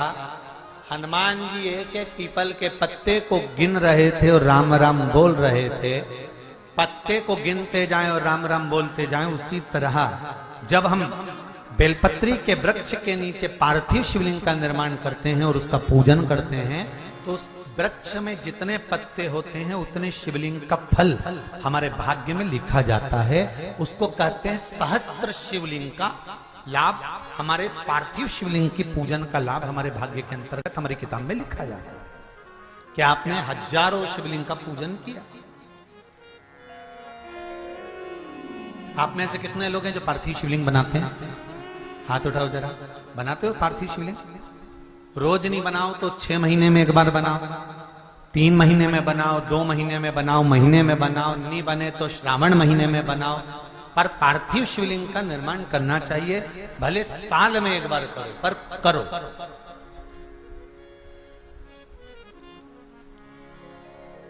जरूरी है पार्थिव शिवलिंग। महाराज इंदु नामक ब्राह्मण ने भगवान शिव की स्तुति करना प्रारंभ कर दिया।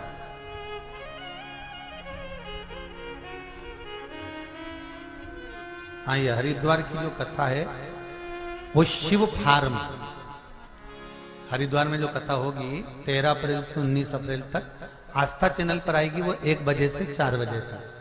शिव फार्म, भूपत वाला रोड, हरिद्वार। और कथा करवाना है मर्दा परिवार हैदराबाद से। ये लोग कथा करा रहे। एक बार जोरदार ताली बजाएं मर्दा परिवार हैदराबाद वालों के लिए, जिन्होंने हरिद्वार की पावन धरा पर कथा रखी। शिव कथा कर रहे। ब्रह्मा जी सृष्टि की रचना नहीं कर रहे। इंदु ब्राह्मण एक लोटा जल का लेकर जाता है, बेलपत्री के वृक्ष के नीचे पार्थिव शिवलिंग का निर्माण करता है, पूजन करता है, उसका विसर्जन करता है। शिव जी प्रसन्न हो गए। मांग तुझे क्या चाहिए?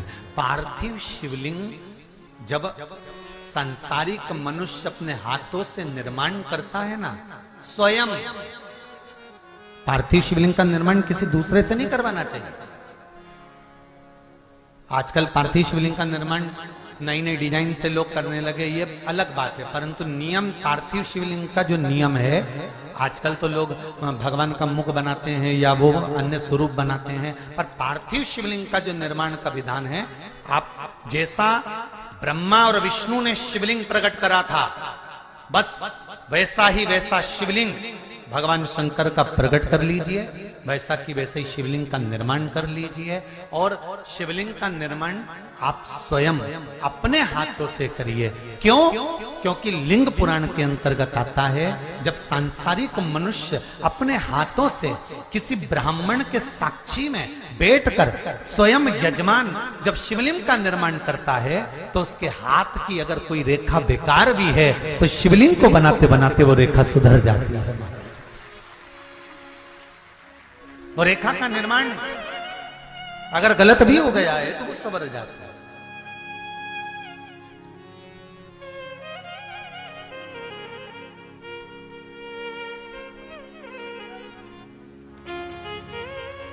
वो एक पहले भजन गाते थे ना, बालू मिट्टी के बनाए भोलेनाथ, चढ़ाऊं लोटा जल। बालू मिट्टी के बनाए भोलेनाथ, चढ़ाऊं लोटा जल।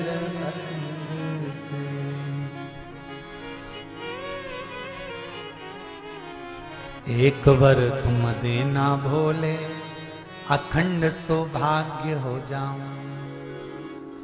एक वर तुम देना भोले, अखंड सौभाग्य हो जाऊं। हे शिव, ऐसी कृपा करना, मेरा अखंड सौभाग्य।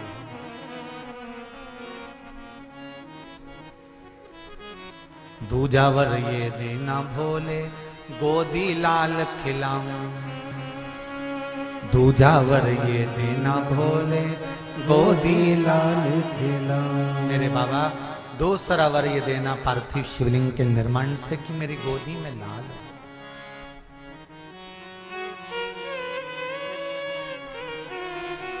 तीजावर ये देना भोले, अखंड भंडार भरा हो। मेरा घर भंडार भरा हुआ हो, सुख समृद्धि वैभव प्रतिष्ठा यश कीर्ति सब समाहित है।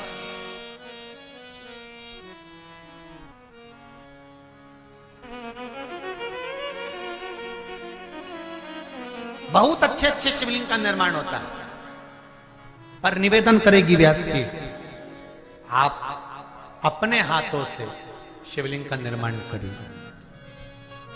जब शिवलिंग थोड़ा सा आप बना दो और आपसे सही ना बने, तब जो विद्वान ब्राह्मण आपके पास में बैठे हो, कर्मकांडी ब्राह्मण बैठे हो, उनसे कहो गुरुजी मैंने बना दिया, मेरे से जैसा बना, अब आप इसको सही कर दीजिए। फिर ब्राह्मण देवता उस शिवलिंग को श्रेष्ठ कर दे।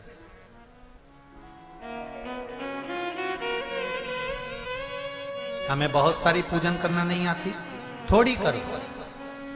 और ये मत सोचो कि गलत हो जाएगी तो भगवान रूठ जाएंगे। नहीं नहीं नहीं नहीं, भगवान तो रूठते ही नहीं। ये कर्माबाई का चरित्र कितना सुंदर कहता है। जरा विचार करो, आपके कहने पे तो आपका छोरा भोजन करने नहीं है, और वहां कर्माबाई हवाई लगा दे, अरे थाली भर के लईर खींचड़ो, अरे ऊपर घी की बाट की, अरे जीम मारा श्याम धनी जिमावे।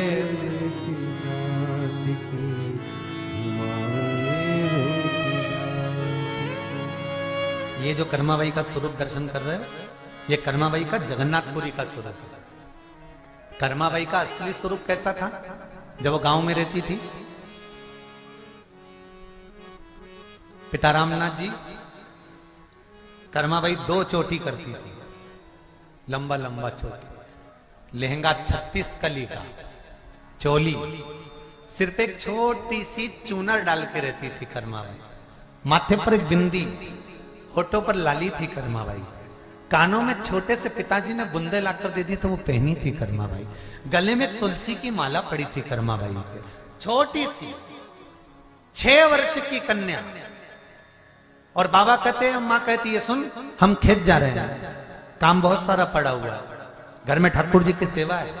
इतने बड़े लड्डू गोपाल थे, लड्डू गोपाल मतलब आगे बैठे ना, ऐसे लड्डू गोपाल छोटे से कन्हैया, और तू सुन इनकी सेवा कर देना, और सेवा कर कर इनको भोग धरा देना। हाँ, और बाबा और माँ चले गए। कर्माबाई 6 साल की, इसको तो भोजन बनाना आता नहीं था। अब 6 साल की लड़की कितना भोजन बनाए।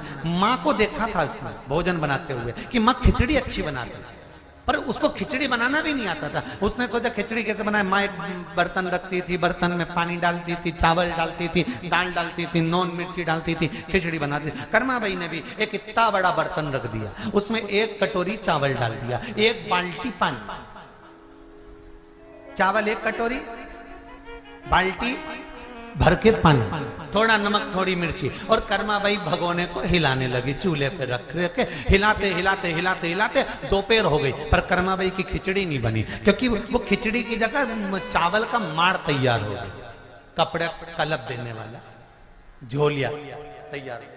कर्माबाई ने देखा खिचड़ी नहीं बनी। कर्माबाई गई पड़ोस वाली काकी के पास में, काकी बाबा और मैया तो बाहर गए, खिचड़ी कैसे बनाते हैं? काकी ने कहा 2 गिलास पानी डालो, थोड़ा 1 कटोरी चावल, जिसको नहीं आती हो खिचड़ी बनाना लिख लो, 2 गिलास पानी, 1 कटोरी चावल, आधी कटोरी दाल, थोड़ा नॉन, थोड़ी मिर्ची, धीमी आंच में रख के उसको पका ले। कर्माबाई ने पकाया, खिचड़ी तैयार हो गई। दोपहर के 2 बज गए कर्माबाई को बनाते बनाते। इसने तुरंत खिचड़ी को थाली में उंडेला, उंडेलने के बाद उसमें गुड़ की खोड़ी रख दी, घी की बाटकी बीच में रख दी, और थाली ले जाकर भगवान के सामने रख दी। और भगवान से कर्माबाई क्या बोली? हे मेरे ठाकुर, जल्दी जल्दी खा ले, जितनी भूख तुझे लग रही है उससे ज्यादा मुझे लग रही है। ठाकुर बाबा बोल कर गए हैं भोग लगा देना, मैया कह कर गई है भोग लगा देना, इसलिए तेरे सामने धरी है। तू जी में तो जद में जीमू, मानो ना कोई लाट की, और जीम मारा श्याम धनी जीमा हाथ जोड़ के बैठ गई, जल्दी जीम लेना हो। भगवान के आगे हाथ जोड़ के बैठी, जैसे ही हाथ जोड़ के बैठी इतने में तो जो पीतल की मूर्ति थी भगवान की पाषाण की, उसमें से भगवान ये 6 साल की वो 4 साल का प्रकट हो गया। 4 साल के मेरे ठाकुर प्रकट हो गए और 4 वर्ष के भगवान कृष्ण सामने आके बैठ गए। और जो कर्माबाई ने आंख खोली, खोलते से ही देखा और देखते से भुकुटियों से पूछा। भगवान भी भुकुटी हिला रहे, कर्माबाई भी भुकुटी हिला रही। इतने में कर्माबाई ने हाथ जोड़ के पूछा, ईमानदारी से बोल दे तू कौन है? भगवान बोले, कर्मा मैं तेरा द्वारकानाथ, मैं तेरा सांवरिया सेठ, मैं तेरा श्याम, मैं तेरा कृष्ण। धन्य धन्य।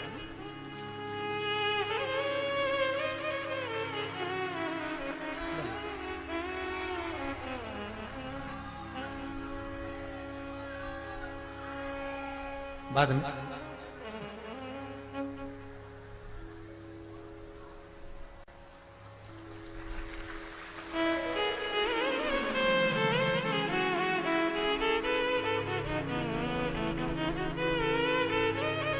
अब कर्मा भाई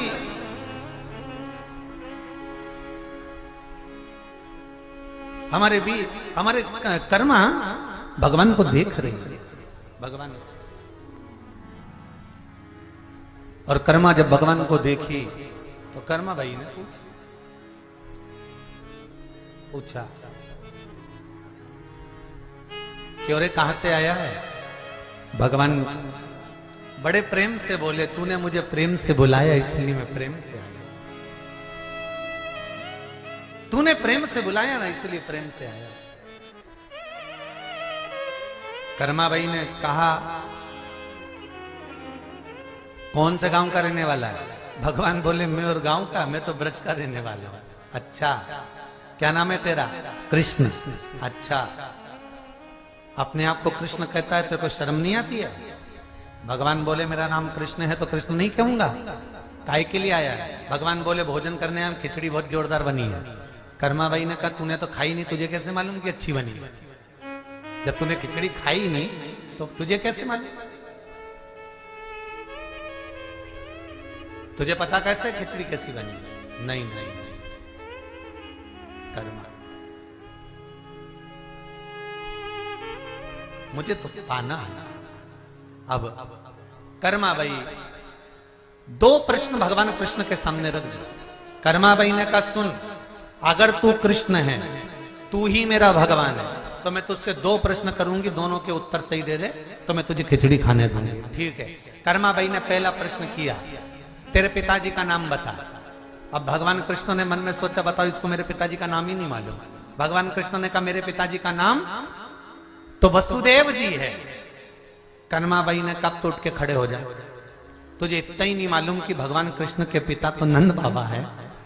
भगवान कृष्ण ने अपना माथा ठोका, कहा 2 बाप के चक्कर में पड़ा। अगर आज बाप एक होता तो खिचड़ी तो मिल जाती है। अब कर्मा भाई ने दूसरा प्रश्न करा, तेरी मैया का नाम बता दे, मां का नाम बोल। तो कर्मा भाई जैसी पूछी तो भगवान कृष्ण को लगा कि पिताजी का नाम जब नंद बाबा बताया ना तो मैया का नाम यशोदा बताया होगा, जो पक्का है। तो भगवान बोले, मेरी मैया का नाम तो यशोदा है। इतने में कर्मा भाई बोली, अब तो उठी जा, पूरा ही उड़ जा। तो कर्मा भाई ने पूछा, वो क्यों? भगवान कृष्ण पूछे, वो क्यों? कर्मा भाई बोली, तुझे इतना नहीं मालूम कि भगवान कृष्ण तो देवकी के जाए थे। भगवान कृष्ण ने मन में सोचा, ये कौन रिश्तेदारी बताता? पिताजी बता दिए नंद बाबा, मां बता दी देव, खिचड़ी बीच में लेकर। अब खिचड़ी का क्या करते? भगवान कहने लगे, अच्छा मैं जाता हूं। कर्मा भाई बोली, रुक जा जीम ले। अच्छा, ये कर्मा भाई ने हाथ से खिचड़ी के 2 हिस्से कर दिए, इधर भी घी, इधर भी घी, इधर भी गुड़, इधर भी गुड़। ये तेरा, ये मेरा, तू पहले खा ले। भगवान कहने लगे, मैं खा तो लूंगा पर थोड़ा पर्दा कर दो। कर्मा भाई बोली, अच्छा पूरा खा जाएगा चोटे, मेरे को मालूम है तुझे। तू पूरा खाने वाला है। भगवान बोले नहीं खाऊंगा, मैं मेरा ही खाऊंगा, तू पर्दा तो कर। कर्मा भाई बोली हमारे यहाँ पर्दा ही नहीं है। तब पर्दो भूल गई सांवरिया, पर्दो फेर लगायो जी, और घांगरिया की ओट बैठ कर शाम कीचड़ो आयो जी। 36 कली का लहंगा की ओट कर्माबाई ने कर दी और भगवान से कहा तुझे सौगंध है, तू तेरा ही खाना। भगवान भी मन में सोचे ये सब मेरा ही बना, मैं मेरा ही खाऊंगा। भगवान खुद का हिस्सा तो खाने लगे बड़े बड़े हाथ में भरकर। कर्माबाई लहंगे की ओट हटाकर देख रही थी तो भगवान ने देखा कर्मा तू मुझे देख रही, मैं नहीं खा रहा। कर्माबाई बोली मैं नहीं देखूं पर तू तेरा ही खाना, तेरे पिता की सौगंध है। भगवान मन में सोचे अब तो मैं मेरा ही खाऊंगा। अब भगवान खुद का हिस्सा तो खा गए, कर्माबाई का जो हिस्सा था क्योंकि बना तो भगवान के लिए ही था, भगवान उसको भी खा गए। आखिरी का पूरी थाली पोंछ के और भगवान हाथ में भरकर बस खाने ही वाले थे। वो तो कर्माबाई का भाग्य अच्छा था, उसने देख लिया और हाथ पकड़ लिया, कलुए पूरा खा गया, रख नीचे। भगवान के झूठा खाएगी कर्मा, कर्मा के मैं झूठा खा जाऊंगी, तू तो नीचे रख। अब ये हाथ मुंह के पास ले जाए भगवान और कर्माबाई खींचती जाए, कर्मा इधर खींचे भगवान उधर खींचे। इतने में कर्माबाई ने देखा ये ऐसे ताबे नहीं आएगा। कर्माबाई हाथ पकड़ के पीछे गई और भगवान के गले में बैया डाली और भगवान का हाथ पकड़कर कर्माबाई ने भगवान का हाथ अपने मुख में रख लिया, खुद खा गई भगवान के हाथ से। भक्ति हो तो कर्मा जैसी, सांवरियो घर आवे लो, सोहन लाल लोहा कर प्रभु को हर्ष हरस गुण गावे लो। ऐसी कर्म, ऐसी कर्म।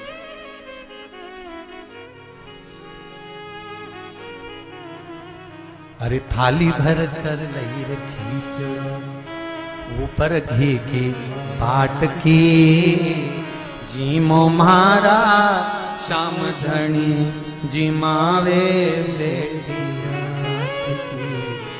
जिमावे। थाली भर कर खिचड़ा रखा है, खाए। आप सभी को, संपूर्ण राष्ट्रवासियों को, संपूर्ण सनातनियों को मां कर्माबाई के जन्म दिवस की बहुत बहुत बधाइयां हैं। बहुत भाग्यशाली हो आप सब। मां कर्मा के जन्म दिवस का आनंद, ब्रह्मदेव का अहंकार तोड़ने के लिए महाराज भगवान ने इंदु के घर में, भगवान शिव कहते हैं इंदु तुमने ये बेलपत्री के वृक्ष के नीचे इस सुंदर शिवलिंग का निर्माण करा है और निर्माण करा, इस शिवलिंग का पूजन किया।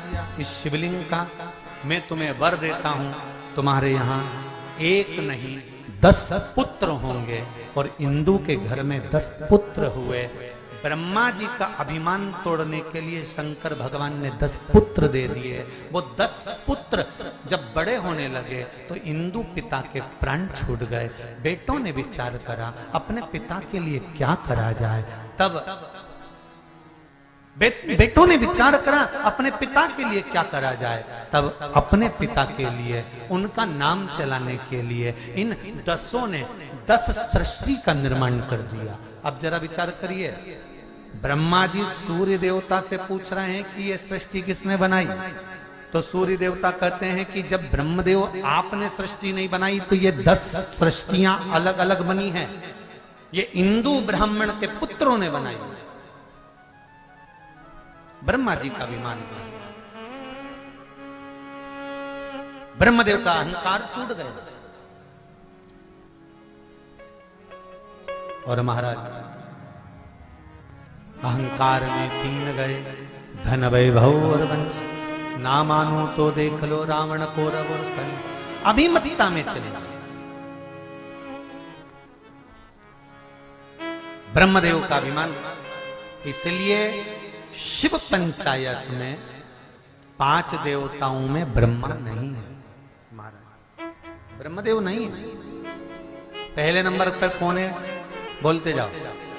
गणेश जी, दूसरे पर भगवान विष्णु, तीसरे पर भगवान शंकर, चौथे पर मां दुर्गा और पांचवें पर भगवान सूर्य नारायण। शिव पंचायत के ये 5 देव।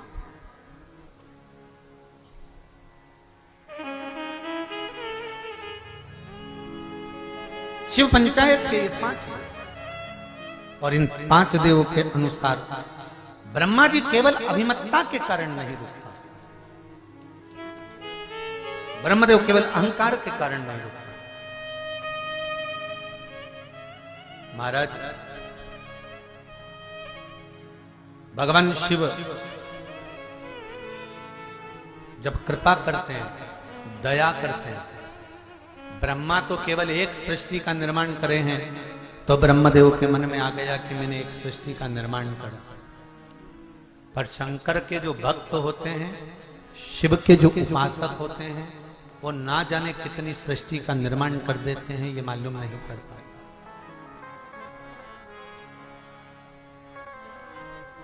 एक बात अपने जीवन में उतार कर रखिए। परसों की कथा में कहा था कि आप अपना कर्म करे जाओ। आपने क्या कर्म करा है, कैसा कार्य किया है, आपके कर्म को दुनिया स्वयं याद करेगी। आप अपना कर्म करो। आप अच्छा करते हुए आगे बढ़ेंगे, आपको दुनिया खुद याद करेगी। श्रेष्ठ कर्म की ओर आगे बढ़ेंगे, आपको खुद याद किया है। कल एक प्रसंग चल रहा था राजा सहस्त्रबाहु का।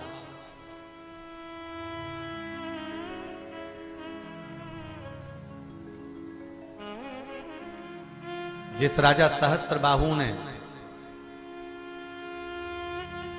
नर्मदा जी को रोक दिया था, एक हाथ उठाया था और जल निकला उधर से और रावण का शिवलिंग बह गया। रावण की पूजा अधूरी रह गई थी, इसलिए रावण को सहस्त्रबाहु के बंधन में पड़ना पड़ा। एक प्रसंग खड़ा होता है कि सहस्त्रबाहु ने गलती करी, जल रोका, जल छोड़ा, शिवलिंग बह गया, ये तो सहस्त्रबाहु की गलती। शिव महापुराण कहती है जब कोई धर्म के लिए आगे बढ़े, सत्कर्म के लिए आगे बढ़े, नेक कर्म के लिए आगे बढ़े, हमारे सनातनी धर्म को जब अग्रणता का भाव लेकर जाए, कोई सनातन धर्म को अग्रणता की ओर लेकर जाए, कोई धर्म की ध्वजा को आगे बढ़ाकर लेकर जाए, तो शिव महापुराण की कथा कहती है कि प्रयास करना आप कि बन सके तो उसको आगे बढ़ाने का प्रयास करना, रोकने का नहीं। सहस्त्रबाहु ने रोकने का प्रयास, सहस्त्रबाहु ने एक गलती कर दी कि नर्मदा जी के जल को रोककर एक हाथ उठाया और हजारों हाथ में से एक हाथ उठाकर नर्मदा का जल उधर से भेज दिया जहां पर शिवलिंग रखा हुआ था। रावण का शिवलिंग पानी में बह गया। रावण को तो भोगना पड़ा कि सहस्त्रबाहु के बंधन में पड़ना पड़ा, पर सहस्त्रबाहु को क्या भोगना पड़ा, तो वो भी शिव पुराण कहती है। वो भी शिव पुराण कह रही है कि रावण जब लंका अधिपति रावण चले गया, तब जमदग्नि जो वन में निवास कर रहे थे, वहीं से सहस्त्रबाहु जा रहे थे। जमदग्नि जी ने सहस्त्रबाहु का सम्मान किया, उनको खूब खिलाया पिलाया, आदर सम्मान सत्कार दिया। तो सहस्त्रबाहु के मन में आया, इतना सारा राजसी ठाट इस जंगल में कहां से आया? तो मालूम पड़ा कि यह कामधेनु ने दिया। कामधेनु स्वयं सहस्त्रबाहु मांगने लगे, जमदग्नि जी ने नहीं दिया। आखिरी में जमदग्नि जी से कामधेनु सहस्त्रबाहु छुड़ाकर ले गए। थोड़ी देर बाद परशुराम जी आ गया। परशुराम जी ने आकर पूछा, क्या बात है पिताजी, आप मौन क्यों हो, आप चुप क्यों बैठे हो? परशुराम जी ने जैसे ही पूछा तो जमदग्नि जी ने कहा कि मेरी कामधेनु गाय को सहस्त्रबाहु ले गए। बीच रास्ते में सहस्त्रबाहु जी को रोका परशुराम भगवान ने। युद्ध प्रारंभ हुआ। सहस्त्रबाहु की जब भुजाएं कटना प्रारंभ हुई, एक एक भुजा जब सहस्त्रबाहु की कटने लगी, तो दत्तात्रेय भगवान को सहस्त्रबाहु ने याद किया। दत्तात्रेय भगवान आकर खड़े हुए, बोलो सहस्त्रबाहु, क्या बात है? सहस्त्रबाहु कहने लगे, मैंने आपकी आराधना करी है, पर एक बात तो बताओ, इतनी भुजाएं मुझे मिली है, आज मेरी भुजाएं क्यों कट रही है? भगवान दत्तात्रेय ने कहा, सहस्त्रबाहु, तुमने एक गलती कर दी थी। जब रावण शिव की पूजन कर रहा था, उसकी पूजन पूरी नहीं हुई थी और तुमने जल का वेग छोड़कर शिवलिंग को पानी में विसर्जन कर दिया था। जैसे पानी में शिवलिंग गया और गोल गोल घूमकर सब कुछ ठंडा हो गया, तुम्हारी भी जितनी भुजाएं हैं ये सब कटकर गिरेगी और तुम्हारे प्राण छूटेंगे। शिव महापुराण की कथा कहती है, शंकर की कोई आराधना करे, पूजन करे, पार्थिव शिवलिंग का स्मरण करे या शिव मंदिर में पूजन करे, निवेदन है, बन सके साथ दीजिए, नहीं बन सके तो हाथ जोड़कर चल दीजिए, पर विघ्न नहीं डालना, हमें विघ्न नहीं डालना। सहस्त्र बाहुओं की भुजा कटने लगी, अंत में प्राण छूट गए। ऐसी पावन शिव महापुराण की कथा बड़े आनंद के साथ